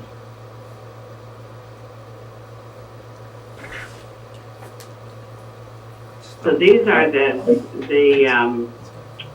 There you go. Yep. actuals for the past few years. Perfect. And I just to add before I forget, to John's point about the what we're investing in right now is fully collateralized, and that SIP is neither collateralized nor insured. And I'm trying to remember that I know we were above a 1% on those years. Do you remember what these years in 19 and 20, what the interest rates were that we were getting, John? 1.5 to 1.75 was Fed funds, so Yeah. it makes sense. We're almost, I think we're 25. 25, yeah, we're, I think, yeah, last So- year's at like 30 basis. Yeah, so Yeah, exactly. Okay, all right, I'm satisfied, Sorry. thanks. I'm good with the 96. Mary, are you okay with this? I mean, I yield to Dan and Ryan on this. Do you have an input, or I I'm just? following more than half. All right, I'm following it too, but it's over my head too, but I just want, if you have That makes input, sense. I'm good, but these guys, this is what they do. And John as well. So, I mean, and Brianna, I think, is of the same opinion that this is where you guys need to be. I guess I have one more question. In the STIF, what's the underlying assets that we're, you know, do we know what's the underlying assets that we're buying? Just curious. Is it Treasury All right, no, repo? Marcia, you got sorry. No, go ahead, because we're not in STIP. Right. That's correct. We do not participate in the Connecticut STIP Okay. program. However, the operating account at Newtown Savings Bank is actually, they just mirror whatever the daily rate is for the STIP. It's like the dollar Okay. peg, right? So it's like the dollar peg, right? Yeah. It's They're just so incentivizing you to stay with them instead It's a of dollar going peg, outside. Right. Okay. it's simplified. It really is not that hard. It's a lot of big words. I do want to say that early on, I think it was within the first week that I came into the building, John and Marcia had a call with the bank to go over all this, and it was all Greek to me. And at the end of the call, I said, all I need to know is this the best we can do for Yeah. Brookfield? And they said, yes. Yeah. So I've learned a lot since then. Mhm. I could never Yeah, but reiterate we'll- what was just said, but You're not alone, so let's be clear. It's above my head. I think Eileen has Yeah. yielded to Dan and Ryan, but We have I think what you'll appreciate with this group is there's a lot of expertise in different areas, and this is absolutely. part of why these people are here on this team. And we yield to experts, so we'll get there in the right spot if we listen to the right people. And the key is not always higher yield, right? You have to be within your means and risk, right? So, I mean, yeah, I think we're limited as a municipality, but as an individual, you can go and take as much risk as you want. You might have better yield in different situations, but we've got to think about taxpayers in this town. It sounds like we've done a great job with it. So Right.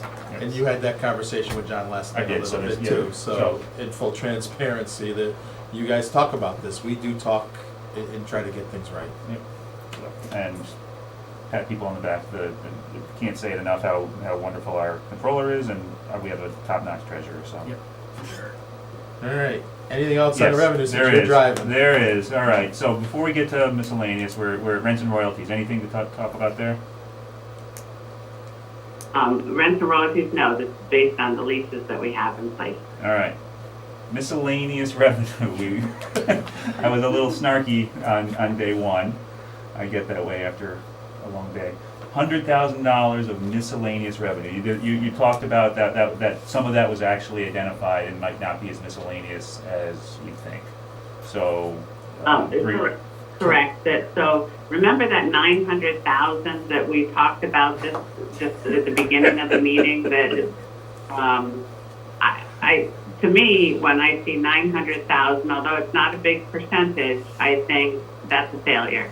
That and we always have it that it's 900,000 or it's whatever number above where we're supposed to be, and I don't think that we should.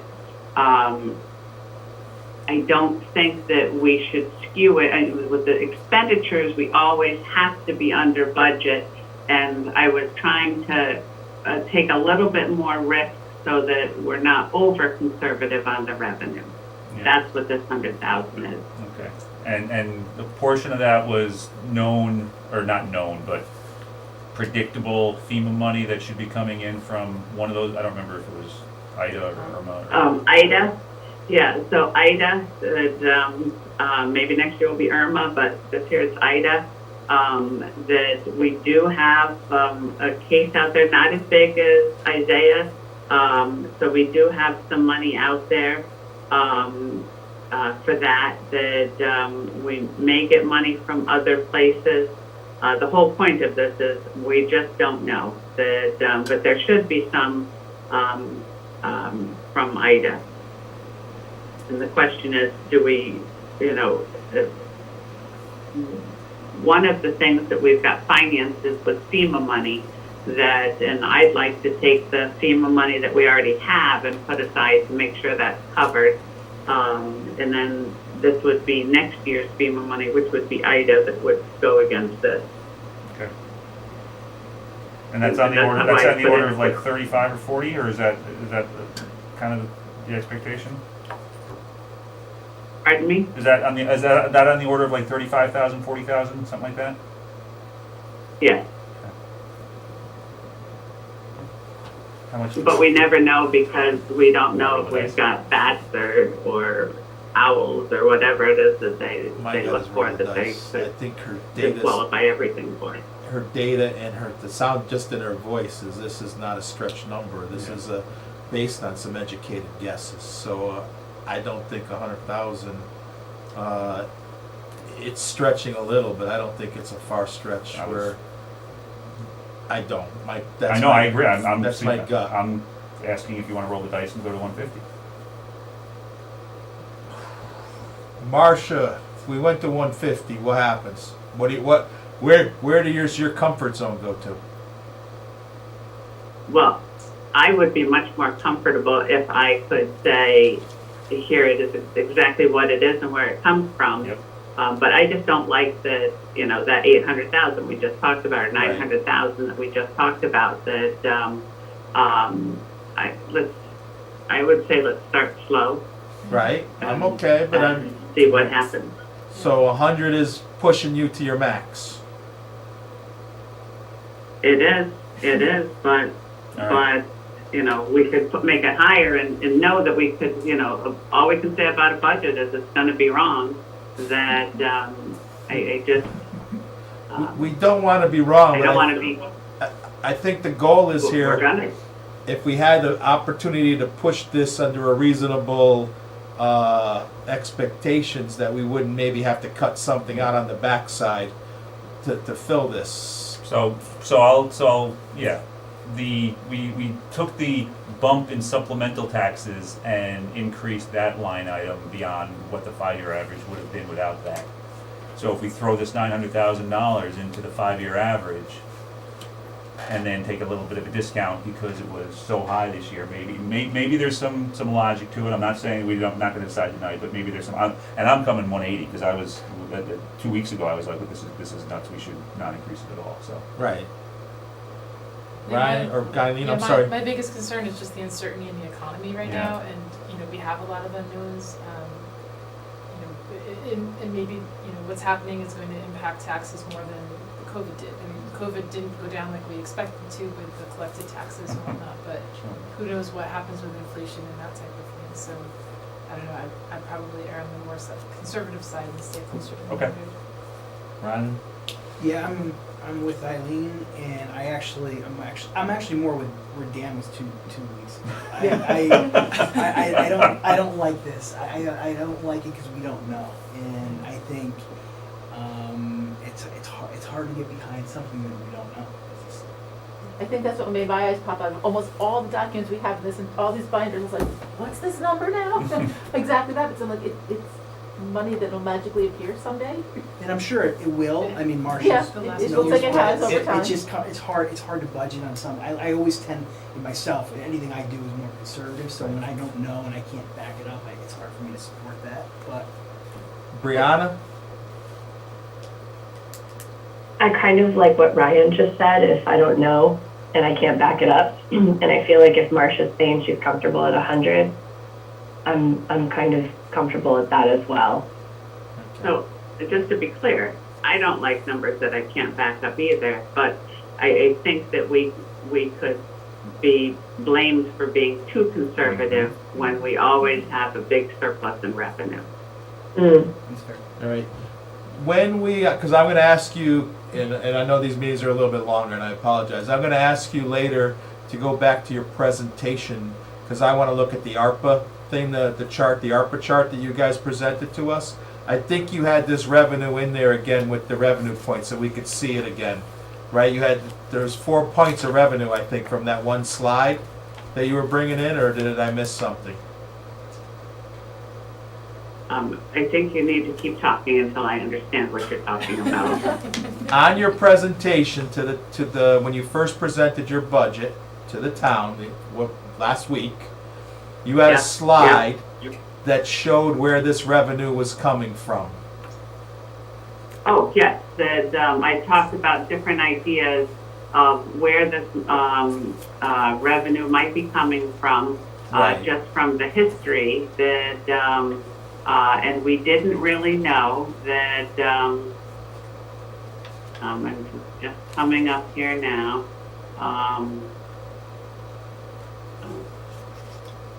Thank you for remembering that.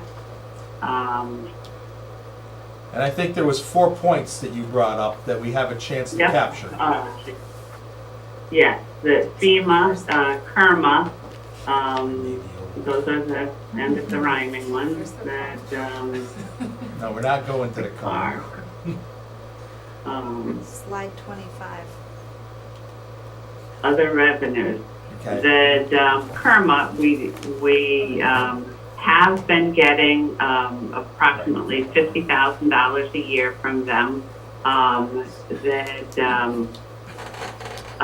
that's been posted there, that they declare a dividend, or may or may not declare a dividend, but they have been declaring a dividend. This controlling interest tax is something I had never heard of, but when you have a partnership that owns real estate, it seems to be similar to a a conveyance tax, but instead of selling the actual real estate, you're selling the shares in the partnership. We have FEMA, and then, you know, whether we have other grants or other income. That most of the grants have costs associated with them, but it could be just more revenue than what we had expected in taxes, more revenue than what we had expected in, you know, from state grants, anything like that.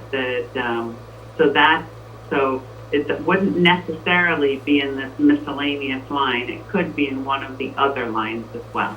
So there's a lot of bites at the apple. Yeah, exactly. So That's this what I'm is trying the to slide show that here. turned me, thanks for pulling this up, having her pull that up now, because that's the slide that turned me around, the KERMA and the FEMA.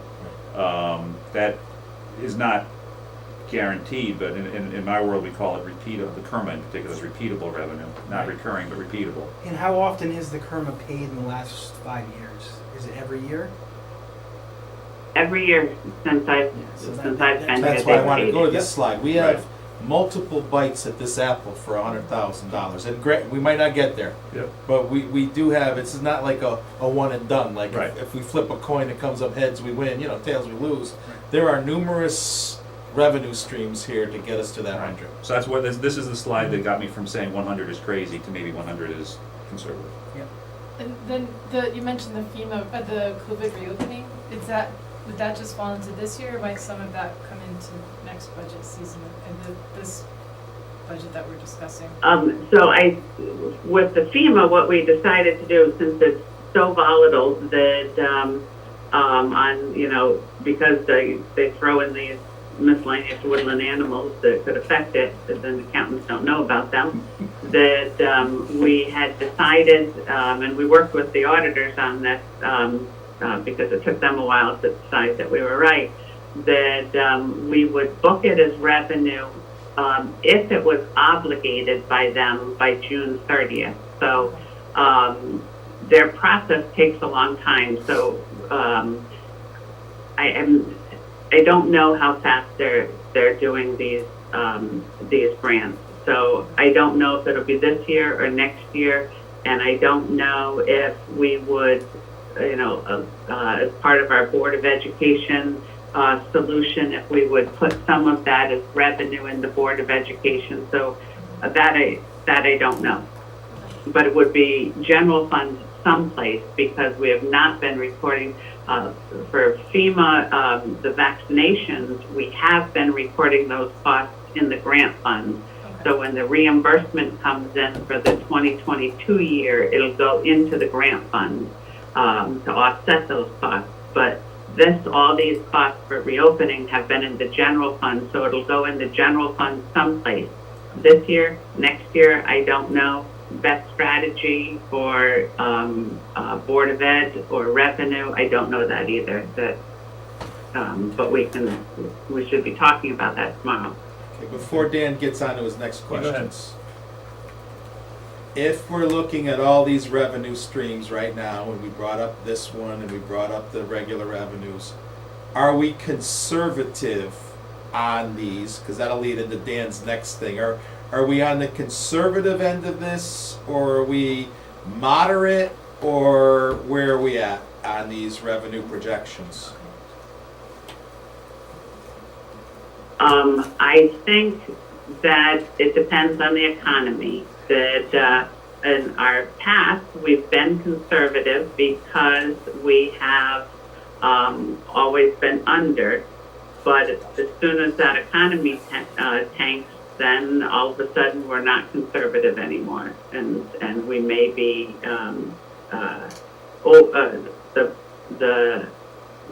so we've been always over budget. So when we may be under budget if everything goes to hell. But I think we probably most likely are still conservative, because we went through COVID and we still met our projection numbers. We exceeded our projection numbers. Go ahead, Dan, you want All to right, drive so some let's, more of that? all right, so let's I have 2 more on this page, but before we do that, since we're on that topic, let's go to the summary page of the budget. This is kind of revenue All right. related. Can I ask a naive question? Sure. Just Yeah. because I have an annotation here based on and this is for Marcia, the controlling interest taxes that you mentioned about the real estate partnerships. My notation says 171K from last year. So Are we anticipating a similar amount for this year? We received 171, I think that was year-end 21. And this year, we've not received anything significant. Because as I did the budget to actual for tonight, I noticed that, oh, look at that, miscellaneous revenue has got 1,700. We didn't even make our 3,000. But it's still early. Perma doesn't come in until June. You're not selling as well. I can tell you right now. The answer is She's doing so well until. Yeah, right. Okay. but no, certainly we have all those others that we think we're going to be 900,000 over. That's what it's representing, but Right. that specific line item Just is doesn't go into that line. just, That's funny. yeah, it's just nothing's happening there. But Kerma wouldn't happen until June, and they actually usually give it to us in July and for the 22 year or the year before, so we book it as a receivable. Oh, okay. Oh, shouldn't have gone to this page because it still has the 4.11 from yesterday. That's not fine. Don't worry about that number. That I was like, number, what is that that? number's irrelevant. I mean, let's not That's get. a bad number. Okay. That is a bad number. Yeah, but I agree. know where it came from. So my question here and my point is, in your presentation, you were capping 21-22 collection rate at 99.01, and we're going to overachieve that most likely. This year, for this budget, we're at 98-94. What would happen to that? This is, again, order of magnitude. If we change the 98.94 to 99.01, what's the order of magnitude change on the? 0.04, and I did think of doing that because we've had some good collections, but I didn't want to manipulate any numbers. So we've always done it on a 5-year average, so I didn't want to change that But it started as a 99. on my own. But so it would bring it down a little. That Yeah. Yeah. So I think go ahead, Dan. Maybe. No, I'll go leave ahead. it. No, I'm just. My thing is, we're somewhat conservative on the sales end, and now we're somewhat conservative on the collection percentage. I'm okay with like what Dan has suggested. Let's go back to match this year's collection ratio, because it's still somewhat conservative. It's not like bumping it up above prior year. And we're leaning now towards more of middle of the road conservative instead of low conservative. Is that where you're getting That's at? kind of where I am, and you know, we have some new processes in place. We have some new people in place. Well, Not the really a huge reason change. I'm concerned about that, let me pull up my budget to actual.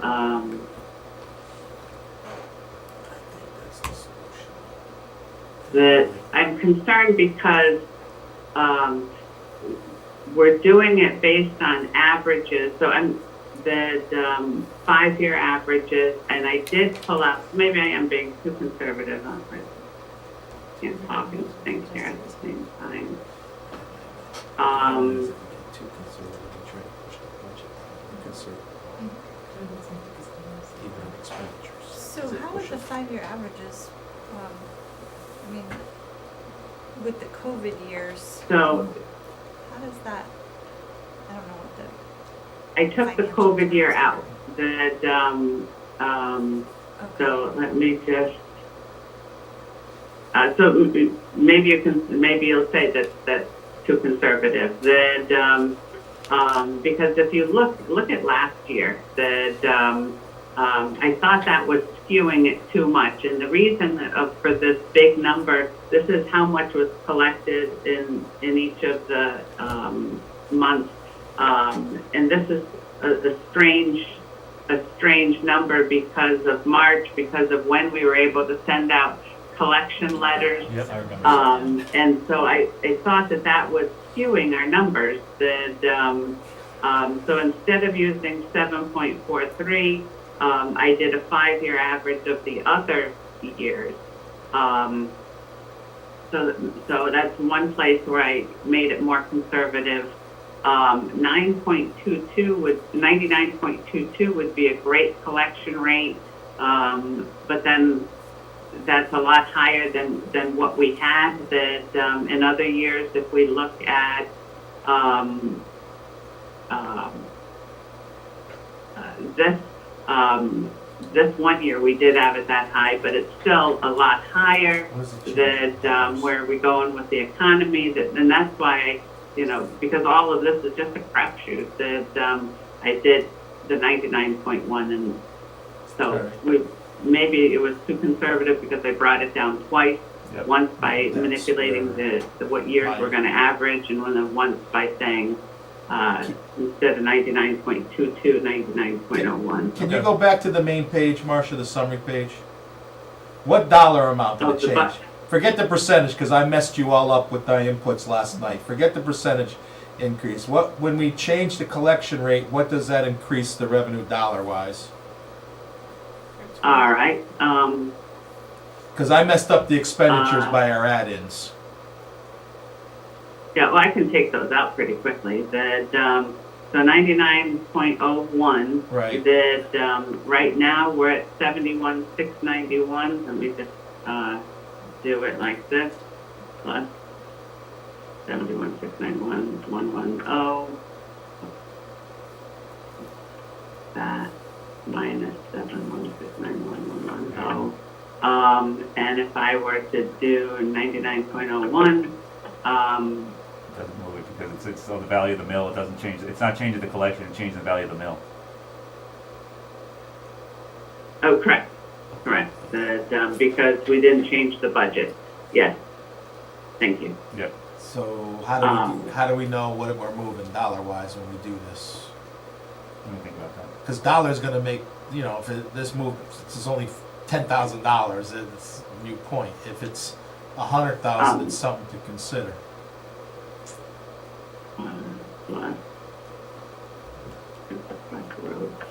Well, we went, the mills, and we'll just multiply the mills by the percentage of the mills. Right. that, Yeah, so go ahead and do that math is not So doing it in my it's head. 26.12 and 26.11, so it's only 0.01 of a mil.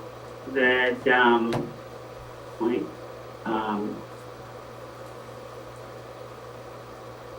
times 0.01, not a lot of money. I can't see that dollar amount, so read it. It's $27,000. Yeah, no, that can't be right. Let's not do this on the fly, let's put some thought into it. No, that's right, because you didn't move it that much, really, right? Percentage. Yeah. Yeah, we're moving at, a 0.07 of a percent. On 70-something million. All right, you mathematicians.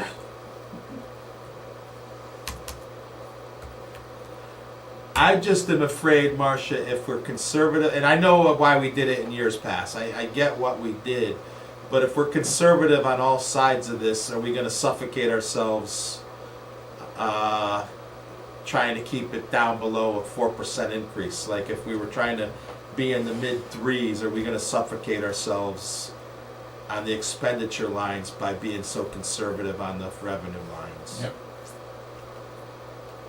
I agree, and that's why I added the 100,000, so we wouldn't be too conservative. All right, we understand the levers. We could add more than that.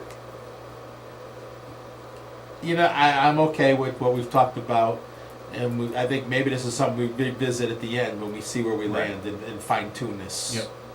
Yeah, I think these are two Right? places If we come to a point where we really think a little bit's gonna make a difference in passing the budget or not, I don't think we understand not going too far, yeah, maybe taking a little bit of risk on one or two of these things is not the end of the world. right? But that should be done, I think, after we get to the expenditure line. Yeah, I now. agree with We you. I just- understand yeah, everything yeah. now, right? That's why I wanted to go through this, so Okay. we knew we were. So you got everything you Yeah, need? so back, the only other thing, and this is just, I should know this, but back on the revenue side, the $225,000 interfund transfer, remind me what that is? So that was that awful schedule that showed everything over 4 years. That that is using. We kind of in our graph We showed, let me just find where I put the, I put it up here. In our graph, we talked about, hold on, can't do two things at one time.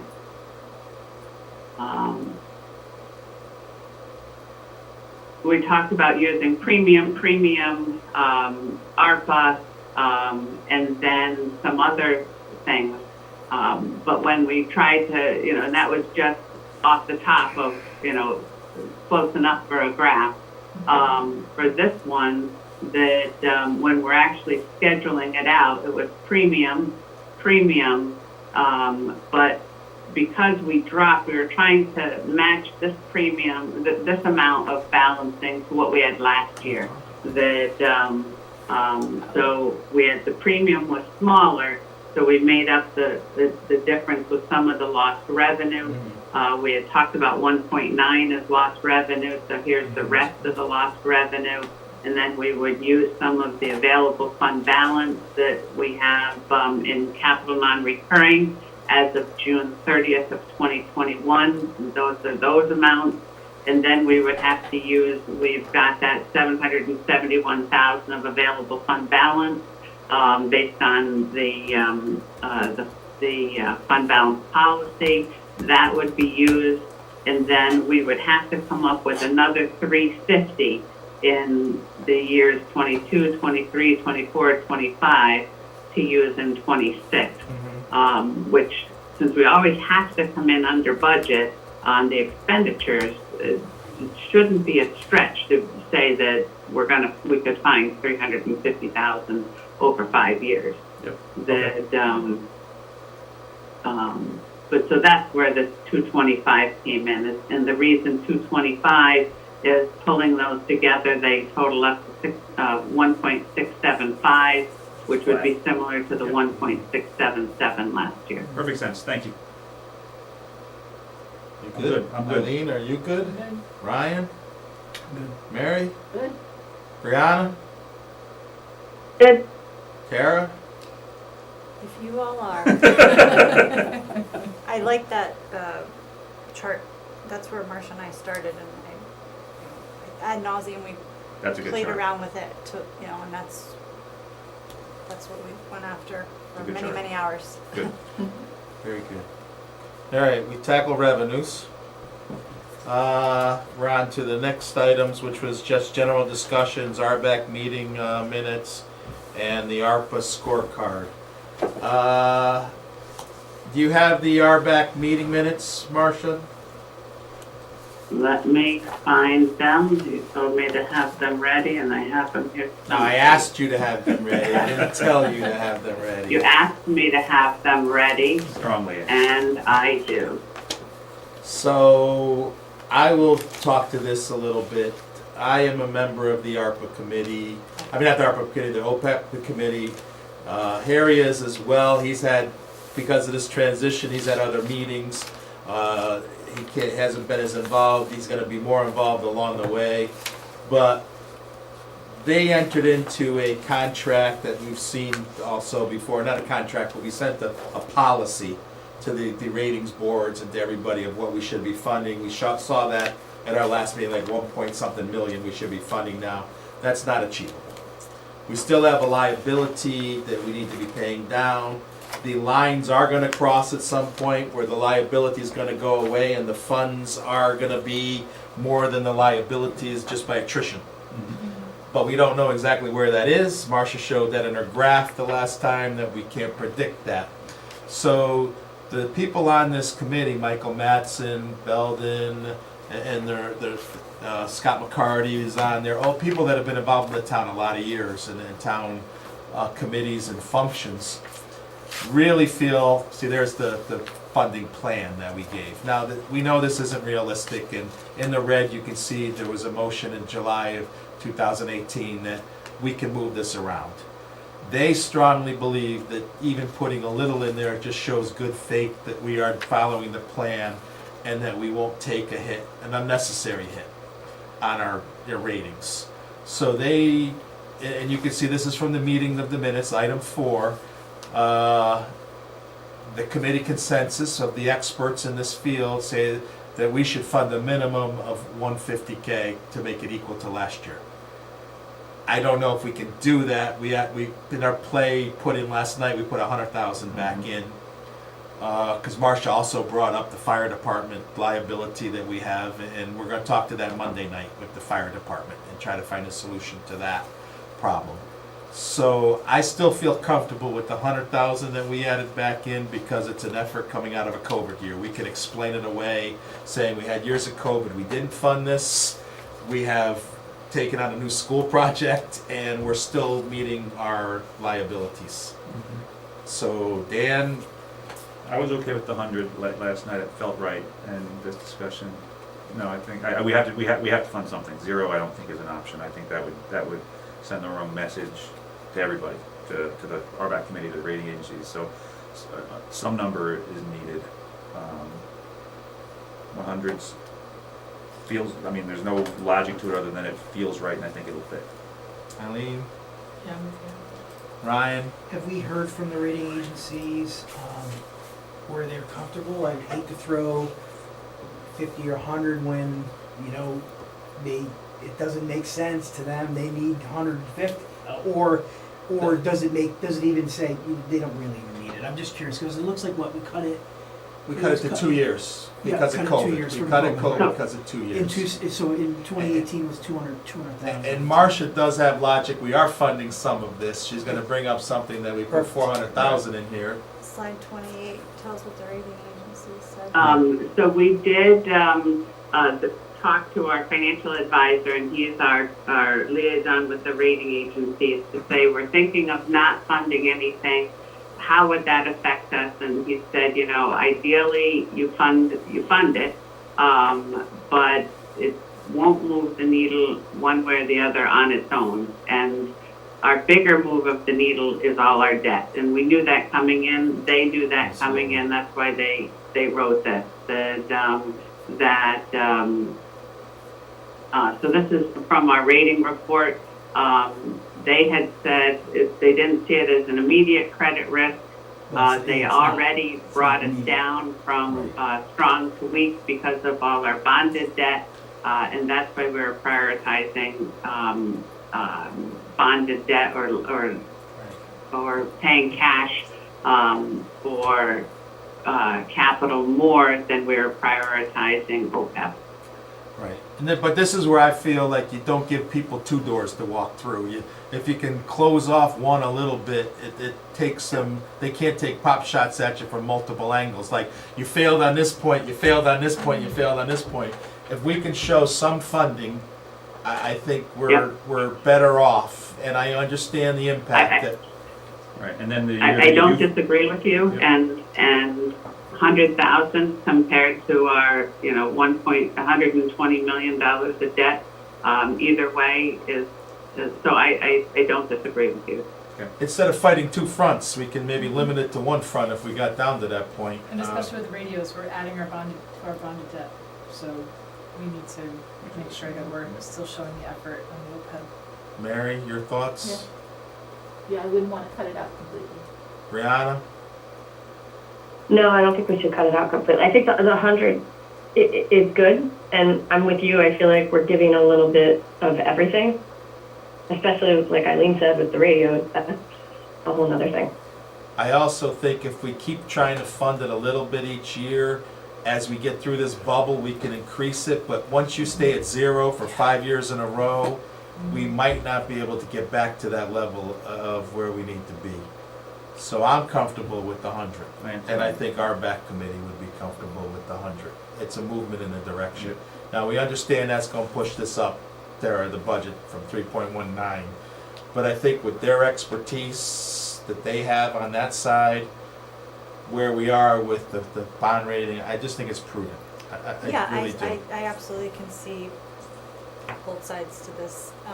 It's unfortunate that I didn't see this before I went after this, and I don't know how I missed it. I went to Ginny, I said, you know, what are the processes aside from me going in there myself, digging up minutes and looking through it for me to receive these reports? If I had seen that, you know, I would have addressed it differently. I don't know what the date of that is either. this is this latest minutes, our latest meeting. January 22 minutes were approved, so this was February's meeting, I believe. So it's recent. But, yeah, I mean, I respect what the experts say. So, so they say 150 is what they would want. We think they'd get comfortable with 100. Is that basically? Anything. I think when we talked about it at the table, 150 is what we did last year, so they felt matching that. But I do think they do believe everybody's realistic, and we're coming out of COVID year. Now we're entering a war year. I think anything that we put forward into this is just a show of faith that we're still trying to maintain our liabilities instead of completely zeroing them. Yep. And I don't think 100,000 in the big picture of our budget, and I know it's a lot of money, and I don't want to speak that way, but it doesn't move the percentage that much to the point of what we could lose on the backside if we don't do this. So I think 100 we would be fine with. Obviously, after we said this, I'm sure I'll get a call tomorrow from a few of them to double check it, but I think they would be okay. And John Lucas, are you there? Yeah, no, I absolutely agree. I think, I mean, it is a small amount in terms of our overall liability burden. So what I mean is, these credit rating agencies, what they're doing is they're looking at all of our debt. They're looking at, you know, your pension liabilities and the OPEB, which is traditionally small. But considering that, you know, that we are, like everyone's saying, we have a large debt burden right now as it is, to acknowledge that, but then also to continue to fund a small liability, I think, to your point, sends the right signal that we're trying to cover all fronts. So I agree with adding, you know, the $100,000 back in. What worries me is we were 150 last year, and we're dropped. So we're taking out a bunch of debt, and we're actually dropping the liability. So what worries me is rating agencies look at that and say, okay, you're taking out a lot of debt, and you're not able to fund your liability. So I wonder, can we get to the 150? I think we can talk about it. I think when we get to the end of this, again, when we go to the Wednesdays and Thursdays, these are the points we bring up when we start fine-tuning these numbers. And where do we see? No, I know, I'll give you 150 if you give me 150 revenue. No, we're not bargaining like that. We're not bargaining like that, no. But you understand what we're saying. Yeah. What we found, even last night, I'll tell you what, I had the air come out of me when we added in what we added in, Yeah. and it went to 4.11. Yeah. The air came out of me. Yeah. It got so far ahead of me that I sort of had a moment that my brain Yep. lost it a little bit, and I had to think about it. We didn't add back in a whole lot. And when we were adding it in, or I was adding it in, throwing it just to see, but it got above 4. And I never wanted to be above 4. But I do think we do have to understand the needs of the town. And all of this too, and I'll say it now because we're having these general discussions, is my opinion, and each one of us have an opinion, is I think we need to put forth the best budget we think for the town. And if it gets voted down, then we can come back and take out some of these things that we don't want to take out, but we feel we have to take out. We have a lot of people to come to vote.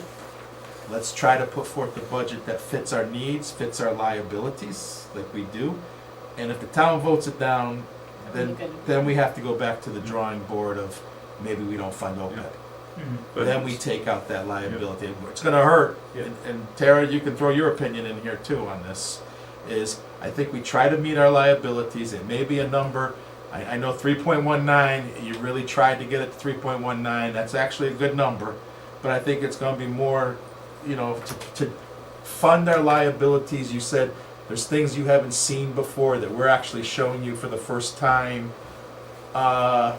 We get to a number and then a real number, not a crazy number, and we let the town vote. And then if the town votes down this budget, now we look at OPEB. Do we take the 150 from that? The town decided we don't want to fund the full budget. We could take out, I don't know, I'm using OPEB as an example, and I'm apologizing for that.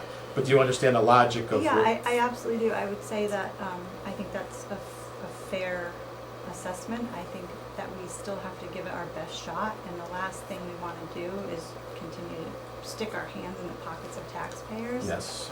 So I want to see this thing pass the first time. So do we. But it's a fair assessment to say that if it doesn't, then we look at Yep. these things we're reinserting to Right. see if we can. And so we're not, oh, I'm sorry. Yeah, and I think, I mean, part of the key is communicating that this is the budget that we support, because this is the budget that we believe our town needs.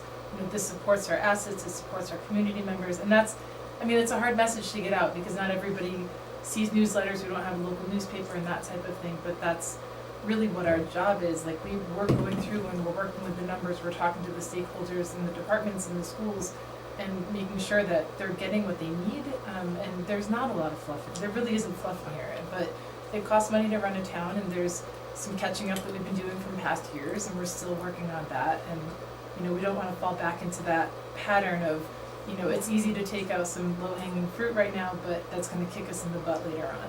So I think that, I mean, again, getting that communicated out to the community is the big piece. I think the unity between you, Harry, and us is gonna help this to get to the right number. I think the example of this, what Eileen's trying to say, is educating. You saw documents today that you haven't seen. So think of the townspeople, the documents that they don't see. Think about just the pieces of information they get. They can easily say, and I'm not saying this facetiously, so please don't, 0%, but they don't see these documents that we have in front of us. They don't see the liabilities that we have. They don't see what you, and you didn't see some of this. So think about, again, what they're, so we are all on board with your philosophy is we don't want to spend extra money. We don't want to spend extra money, but we want to fund the liabilities to the point where we feel they should be funded from our experience of multiple years. And again, you have Harry who's had multiple years. And then if the town comes back and says, no, then we start look at really refining this down to, we're gonna cut things that may hurt us down the road. Or may hurt us this year. Right. So. Yeah, I'm not opposed to any of that. I think these are all really, really valuable, valid concerns, and everything should be examined. If we need to relook it next week, then that's what we're gonna do. Yeah, we're gonna hear from the departments, so since we're on general discussion, we generally look at your budget, and we already, all of us have taken it apart, and things jumped out at us, and we all have our own, like Dan with the revenues, Eileen always looked at the schools for us, and that's her thing. Ryan did a pivot table, Mary's new to this, so she's getting involved in things that stuck out, and one of the things that stuck out in her mind was the hazardous waste day. Like, things that we gotta talk about, and it's a small amount. But I think we go through the departments, we go through the line items one by one, and then we see where we land. I mean, I did have that you know what moment last night when we landed at 411. That number's not acceptable. We gotta be smarter about it somehow. That's why Marcia's meeting with the Board of Ed, not the board, I say the Board of Ed, but the school finance department to see where we can help out. Monday night, I think you're gonna get it. We're gonna work with the fire department, we're gonna work with the police department. I think you're gonna be surprised on what we can achieve with the groups here at the table. I think we can find a way to get some funding and help from each of those departments. So I think we can get to this number, but I think we need to make it right, that we feel right, and then let the voters vote it down, then we revisit. So, all right. I've said my speech. Let's go to RBAC minutes. We talked about, let's go to the ARPA page, because that was one other page I think we all need to understand. From your presentation, Marcia? Please. Okay. Let me open that one up.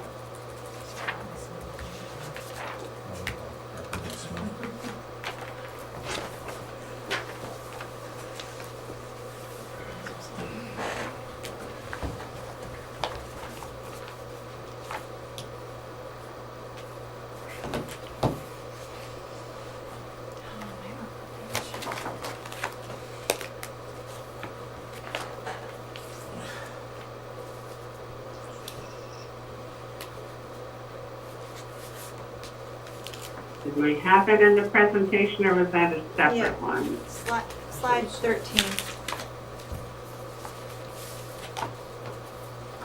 Thank you. All right. Let's make that bigger if we can, please. Yes, yes, I agree. I'm old. You Even know. this close, it's blurry.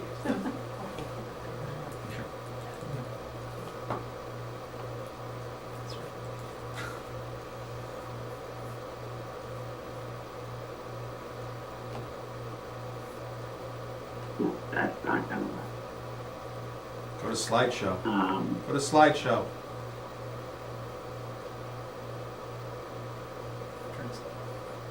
Shouldn't it make it bigger? it's just put it on the other screen, hold on. There's, up on the top, isn't there, you can switch screen to present, so. I think you emailed it out as a standalone. You did, I have it. Yeah. Alright, I guess we'll have to see it small. So we can, there we go. Alright, Mhm. Good job. alright, There's a lot there. There is a lot there. So it is, all I'm interested in, from my point of view, is what are we utilizing towards this year's budget? So the capital, I Right. think at the bottom left. We have approximately $5 million that was in this ARPA. 1.9 of it was earmarked, so that's 1.9.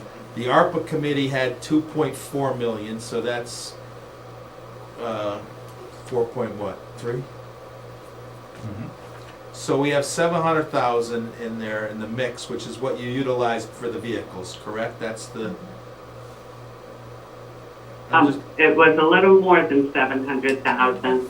That, so 700,000 was what nobody used, the 1.9, the 2.3, and then there was 700,000. And then there was about 600,000 taken from up here, and moved. And these are the additions and subtractions. Okay. So this is the new allocation, what is used in the budget for offsetting capital, for that offsetting, the one-time revenue, and the total that's used in the budget this year. This is what would be used in the budget next year to offset the revenue. And these are all the standalone projects that didn't get put in the budget, although we talked about maybe pulling the capital ones out. Okay. So the 1.9 is going to next year. You had 1.675. No, because 225 is being used this year, that was Right. the, Yep. Okay. Yep. Yep. That now. Thank you. Yep. That's helping me a lot. yep.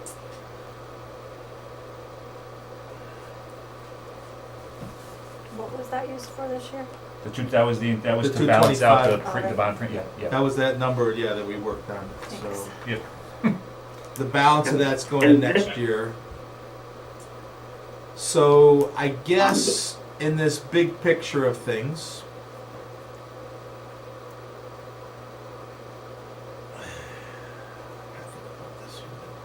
apologize.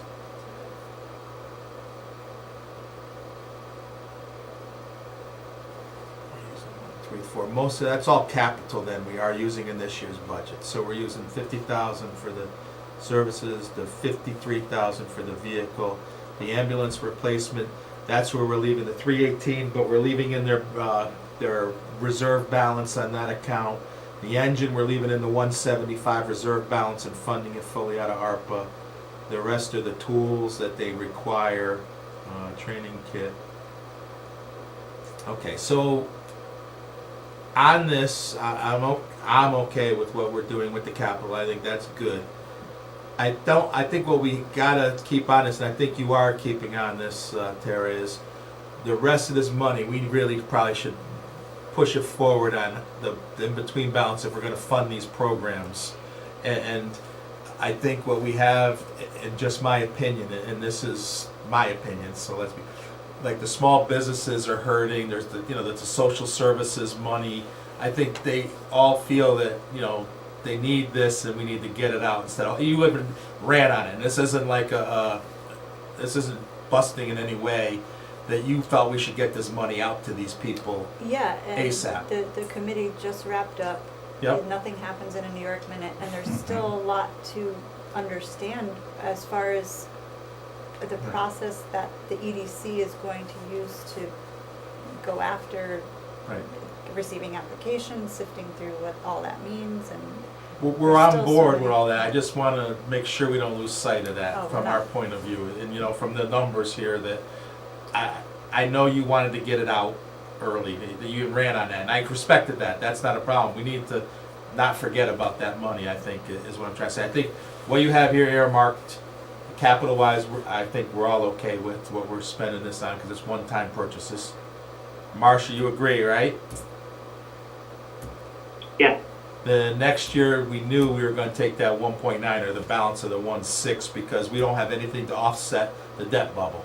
So we had the bond premiums last year, we got the bond premiums in this current proposed budget. We're supplementing the bond premium $1.6 million pretty much with the 1.6 revenue loss, correct? Mhm.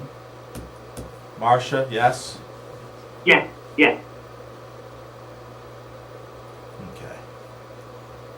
I understand it a little bit better now. I'm looking for the 90, It's right, yeah, it's right, it's Excel. It's like the 8-1, It's row 10 on the Excel. 2. Here you go. I'm sorry, It's okay. going blind. That's the, yeah, that's Yeah, the, it's 8-1 down, you're not counting Excel. Okay. Yep. It's just words. So Yeah. that one we need to, So well, I need to get that's one of my questions is So- what's the difference between standalone projects that aren't part of the budget and capital Right. projects that are part of the budget? That's what I don't understand. That's why Bob couldn't find it yesterday, because it's actually in here, Right. but it's not in the capital budget. That begs a, So I don't know the answer. that's a great question. I think that, Um, I need to get this special meeting organized so we can re-attack it and vote. Marcia, you're gonna say something about, I think we need to put these projects in one capital thing, so if the boards change, there's a way to track it back. This is now a standalone, item, and it's a capital item. We should have it in our, cause what we do is we track our capital by years of decline, years of put in, what we voted in, prior years. It's gonna get lost in the historical sense, so can we put this into the capital budget, but earmark it funded by ARPA? Yes, and when you talked about it last night, I highlighted them on my Excel, and I think there's 5 of them that would count as capital, that we could put into the capital budget, and then, the rest of them we would keep in the ARPA fund, and we would put, just programs against them so that, for example, all these little things, Kevin assigned them a project code, so like ARPA 01, and then we'd know that the total there is 375, and we won't go over 375. This one might be ARPA 02, and so forth. That so we, no matter where they go, we could keep track of them. But I can move the 5 or so that are in here that are capital. I can move them over to here and add them to that capital budget. I think that would be neater. Do you think so? I think so. That and then they would all be approved similarly. That we still have to figure that out. Right. But then people wouldn't be looking to say, "Where's my capital project?" So which ones are capital? I'm sorry. Yep. The 5 of them, one is the air handler. Your handler. Yeah, so this is capital, what I was thinking, this is capital, the, air handler is capital, Still River Greenway is capital, buildings condition study could probably be capital, and I think that, I'm not sure that we would want to put the town building accessibility, maybe we do, because, part of that is the bathroom at the library, and that's already in capital. And then the sewer, Yeah. the sewer would be going through the WPCA's book. So let's go back to that sewer too. Thank you, you brought that to the attention. I had a lot of questions about that. We went from 800,000 down to 652. I know Nelson gave a presentation. But what are the assessments we're doing on the properties? what properties are we assessing, what's the percentage, like I say, the state says we can go up to 10% of the grand list assessment, I believe. Are we utilizing 10%, are we at 5%? Is the craft center getting all free? How do we get to that number? Because there was so many different variables into that number. What is that 652 made of? What's the total project cost? What's the assessments coming in on the 9 properties? Are we only assessing 8 of those 9 properties? What's the percentage on those? There's a new email in my inbox from today, I just haven't opened it, and it speaks to, I think, all Okay. of those things. So there are different projects, Tara, so you know, that are run through the town through the WPCA. Some of them run at 3% assessment of grand list, some of them run at 7% assessment grand list. We can, and Marcia, do you know the number? Is it 10% we can go to? I don't. I was thinking it was 20, but I don't know. I think it's only 10, but can we just check on that? Because we're spending a lot of money for 8 properties, which, again, obviously this ARPA committee felt it was necessary. I think the WPCA feels it's necessary. But their values are going to increase significantly by doing this. Should we be assessing them at 10%? Because it's just a few properties that are involved in this instead of 30 properties. I don't have an answer. I'm just saying we need to look at all the components of this to move it forward. I don't have any answers, but we don't have the data in front of us either on what's the total project, what are the state grants if there are any, what are we assessing these properties at per grand list. Is the craft center, because that was part of a presentation they were talking about, that the craft center would be not charged an assessment, that all of their work would be done. Are we paying for just the hookups to the road, or are we paying from the road to the house, or is that going to be on the property owner as well? So there's a lot of pieces to this component. Which is why we haven't readdressed it in our initial glance, and why we need to go after it again. I will say that, just a concern of mine, in this give would be, these are private buildings. Yes. So, I would be concerned about our return on investment there. Mhm. What if they I turn agree. around and sold, and, what are we, so that's just something. But that's part of the assessment percentage, I think, is what you need to weigh out, is if you feel there's gonna be, the return is back to them, maybe we do assess those properties at 10%, that we can, because then their vig in the, or their, skin in the game is, they're getting a lot to them for a small amount. And there's, like I said, I think you, working with the WPCA, have the, and I could be wrong, so let's put that on the table, but I think you can decide that with the WPCA, 7%, 8%, 10%. I think we can go to a max. So I think that it's part of, because if that number can come down, we might be able to use some of that in this current budget yet, or we could fund some of the ARPA suggestions. I don't have answers. Let me be clear. I don't. I'm just curious, so it seems like 12% of our ARPA money is going for 8 properties in town, and that just doesn't seem to me to be a benefit of all taxpayers. We're right? kind of So- getting away from our. Yeah, Yeah, I mean, I'm not The comfortable ARPA, talking this about is- ARPA without. Right, exactly. No. I agree with you. Fair enough. All I'm trying to do is to understand the dollars so we I get can, it. so it's, So why would that have to be a capital project? Like, why can't that one wait? What is the urgency with committing it to We don't capital? have to do ARPA all at once, right? no, but it's part of this whole pot of money that, is that a real number? That's all, because we're trying to look at reducing the Yeah, I taxes mean- with some of these numbers, fund ARPA. I think, my opinion again, and we can all talk about this, is I think the ARPA committee did some good work. I think we need to try to fund it. And I think that's your opinion too, Tara, so I'm not, Yeah, with that one, I will say that it does cover the arts as well, and that's one of the requirements of the use of, Right. I think it was that's why, yeah, 4% of the Gotcha, ARPA has gotcha. to cover arts or something. it was a like that. small Yeah, fair. percentage, but that's part of why the craft center would be getting theirs. Gotcha. But I think we need to understand all the dynamics, because that might free up money either to fund more ARPA or to utilize for capitals like we're doing. And again, I agree with that. It's an ARPA committee thing, Dan's opinion, an ARPA committee thing. But if we could get understand the number, it might help us maybe fund something else. Yeah, and there's, again, I need to get that meeting with my board of selectmen so we can, there's a lot to hash out, and we could, move these numbers around across the board.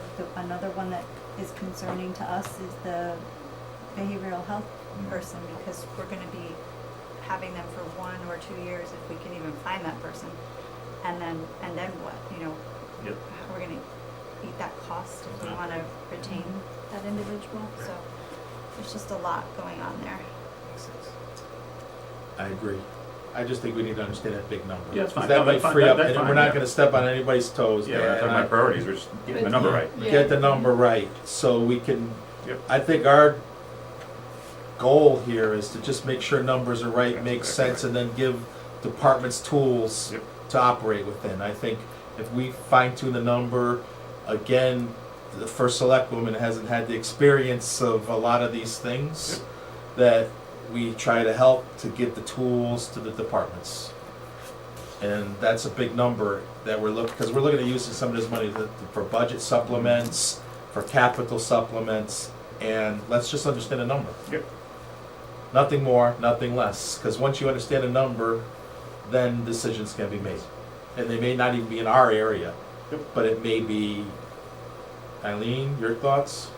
No, I think I mean, my biggest priority is looking to see that we get these capital items in the capital budget. Right. So that we're all, I mean, the air handler, jumps out at me after Bob mentioned it last night. I mean, it does fall under air quality safety. It's something that's more of an immediate need than something we want to wait on. So Right. we're just making sure that these are properly documented in the capital request, I think is a good starting point. And we have till 2024, just as a reminder, to Yeah. spend on this. So, Yes.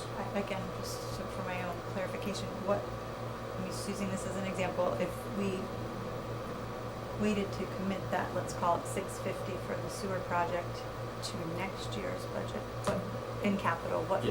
what's the difference? It's not gonna have an effect, it's gonna be a wash, because you're funding it through the ARPA money. The effect is just understanding the number, and instead of having to commit 650 to it, maybe 450 the number if you do the assessments in a certain way. I don't know, Sure, again. yeah. So now you freed I up mean, more it came money. down from 800 already, so what Yeah. is the number? Right. Yeah. That's all I'm I trying to get it. say. I It get gives you a tool. I think that's what we do anyway. We try to look at these numbers as a Board of Finance and just make sure there's checks and balances behind the numbers. Sometimes what we found last year, even in the capital asks for vehicles, was one department said, oh, the vehicle's 60,000, but I'm gonna add to 70,000. Then I'm gonna add a 20% contingency. And I did a study on it, and I think the contingencies added up to an astronomical amount of money above the ask. So we turned down some asks because the vehicle that they were gonna buy was 30,000 in contingencies, and it made it unachievable when the real number was 60,000. So the same thing here is utilizing the money, just doing the checks and balances of the numbers, understanding the full pieces of the puzzle, and then it's the Board of Selectmen that ultimately makes a decision and brings it to us. So that number went from 800 to 652, and I don't understand how it went from 800 to 652. I don't know if you do, and I appreciate if you don't. I'm not saying that, but let's get the number, because now that files into this process of how we're gonna work with the town. Because I am a firm believer, the ARPA committee did put in a lot of work, and I think we need to fund some of their projects. I think that's part of the spirit of the document, not utilizing it all for budgets. I agree. I love the breakdown. I think it worked out well. Now it's our job to. I mean, we even had the conversation that there's other things that where's that 84,000 something? Yeah, that we could still accommodate some of the other asks as well, and Yeah. so we do have to get back after it. So the roof HVAC unit, let's go back to our original conversation that Dan was sort of steering to as well as, can we fund that this year? Can we take that off the plate this year, fund it, get it happening, get it on the docket, utilize some of our contingency money that we currently have? Does that fit the bill, Marcia, or no? and then not funded through ARPA? Right. Not funded through ARPA, that frees up that ARPA money, maybe we still use it for budget down the road, or it gives some flexibility as well, to projects or ARPA, the things that we need to do, or does it take away So flexibility? maybe what we do is we just, reclassify it from up here, we pay for it with contingency, and we move the 90,000 to the debt bubble, and it all makes just a timing difference and not a funding difference. I'm okay with that, that's what I'm saying, let's try to find the best way to reduce this list with contingency money from this year. Well, I think we've already talked about the police radio study and the air handler now, so we still have a few months left in the year. Right. We definitely want to keep some. Right.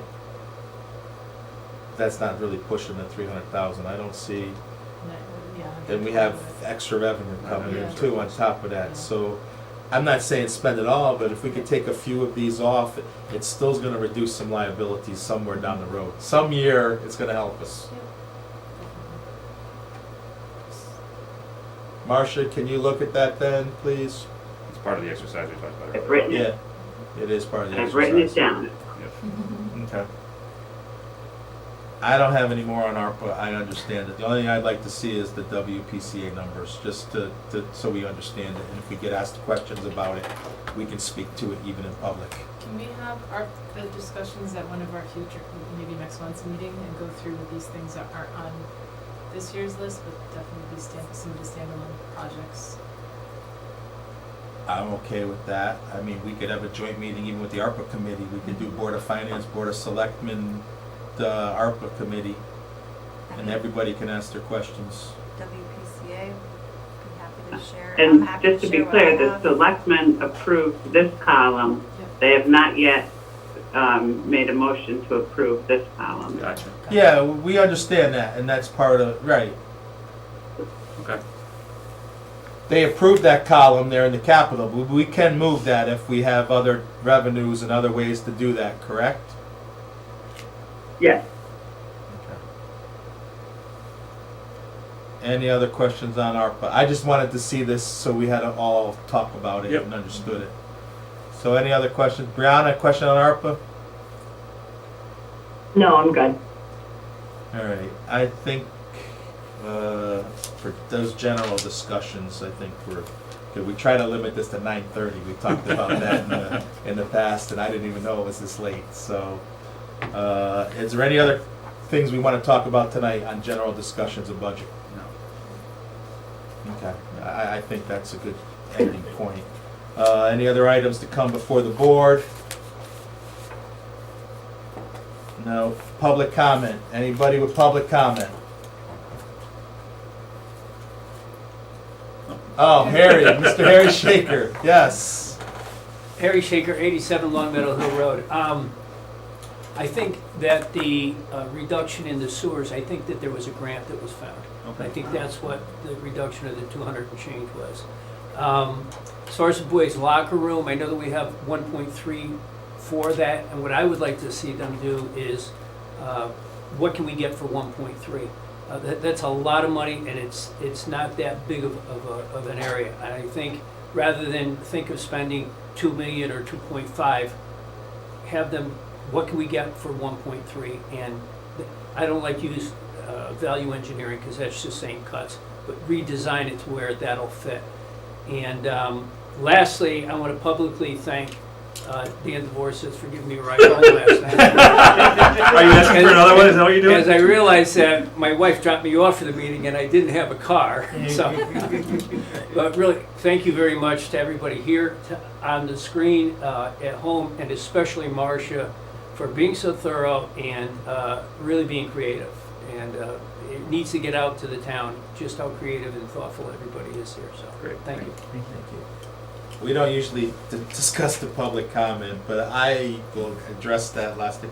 I have spoken with Paul Checo as well on the boys' locker room on the side. I've spoken with other stakeholders.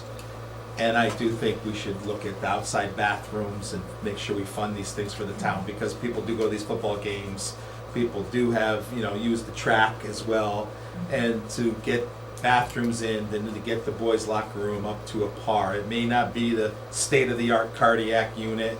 I also think that we could probably get buy-in from the Board of Ed and the superintendent. I haven't spoken to them directly, but I think we can, and I think it's important that we do go ahead, like you said, Harry, to look at that as what can we get for the 1.4, especially the outside bathrooms and cleaning it up. That's my opinion. They're the ones who agreed to that Yeah. last week or the week before. So, yeah, I think, and Dan, I mean, we might as well speak to this now, as we're not adjourned, but I think that's important, the step to do. Yeah, no, I agree, Harry, but Harry was right, and I think we've said that already. Okay, It's- Eileen, Ryan, Yeah, I Mary. think so. Brianna. Yeah, Okay, so I think we can address that and work with that and work with the Board of Selectmen and the MBC team on that. So I think that can be done. All right, I'll make the, we don't have any public comment, other public comment, correct? I'll make the motion that we adjourn. Do I have a second? I'll second. All those in favor? Aye. Thanks, everybody. bye. Thank you. Thank you. See you tomorrow. Yep.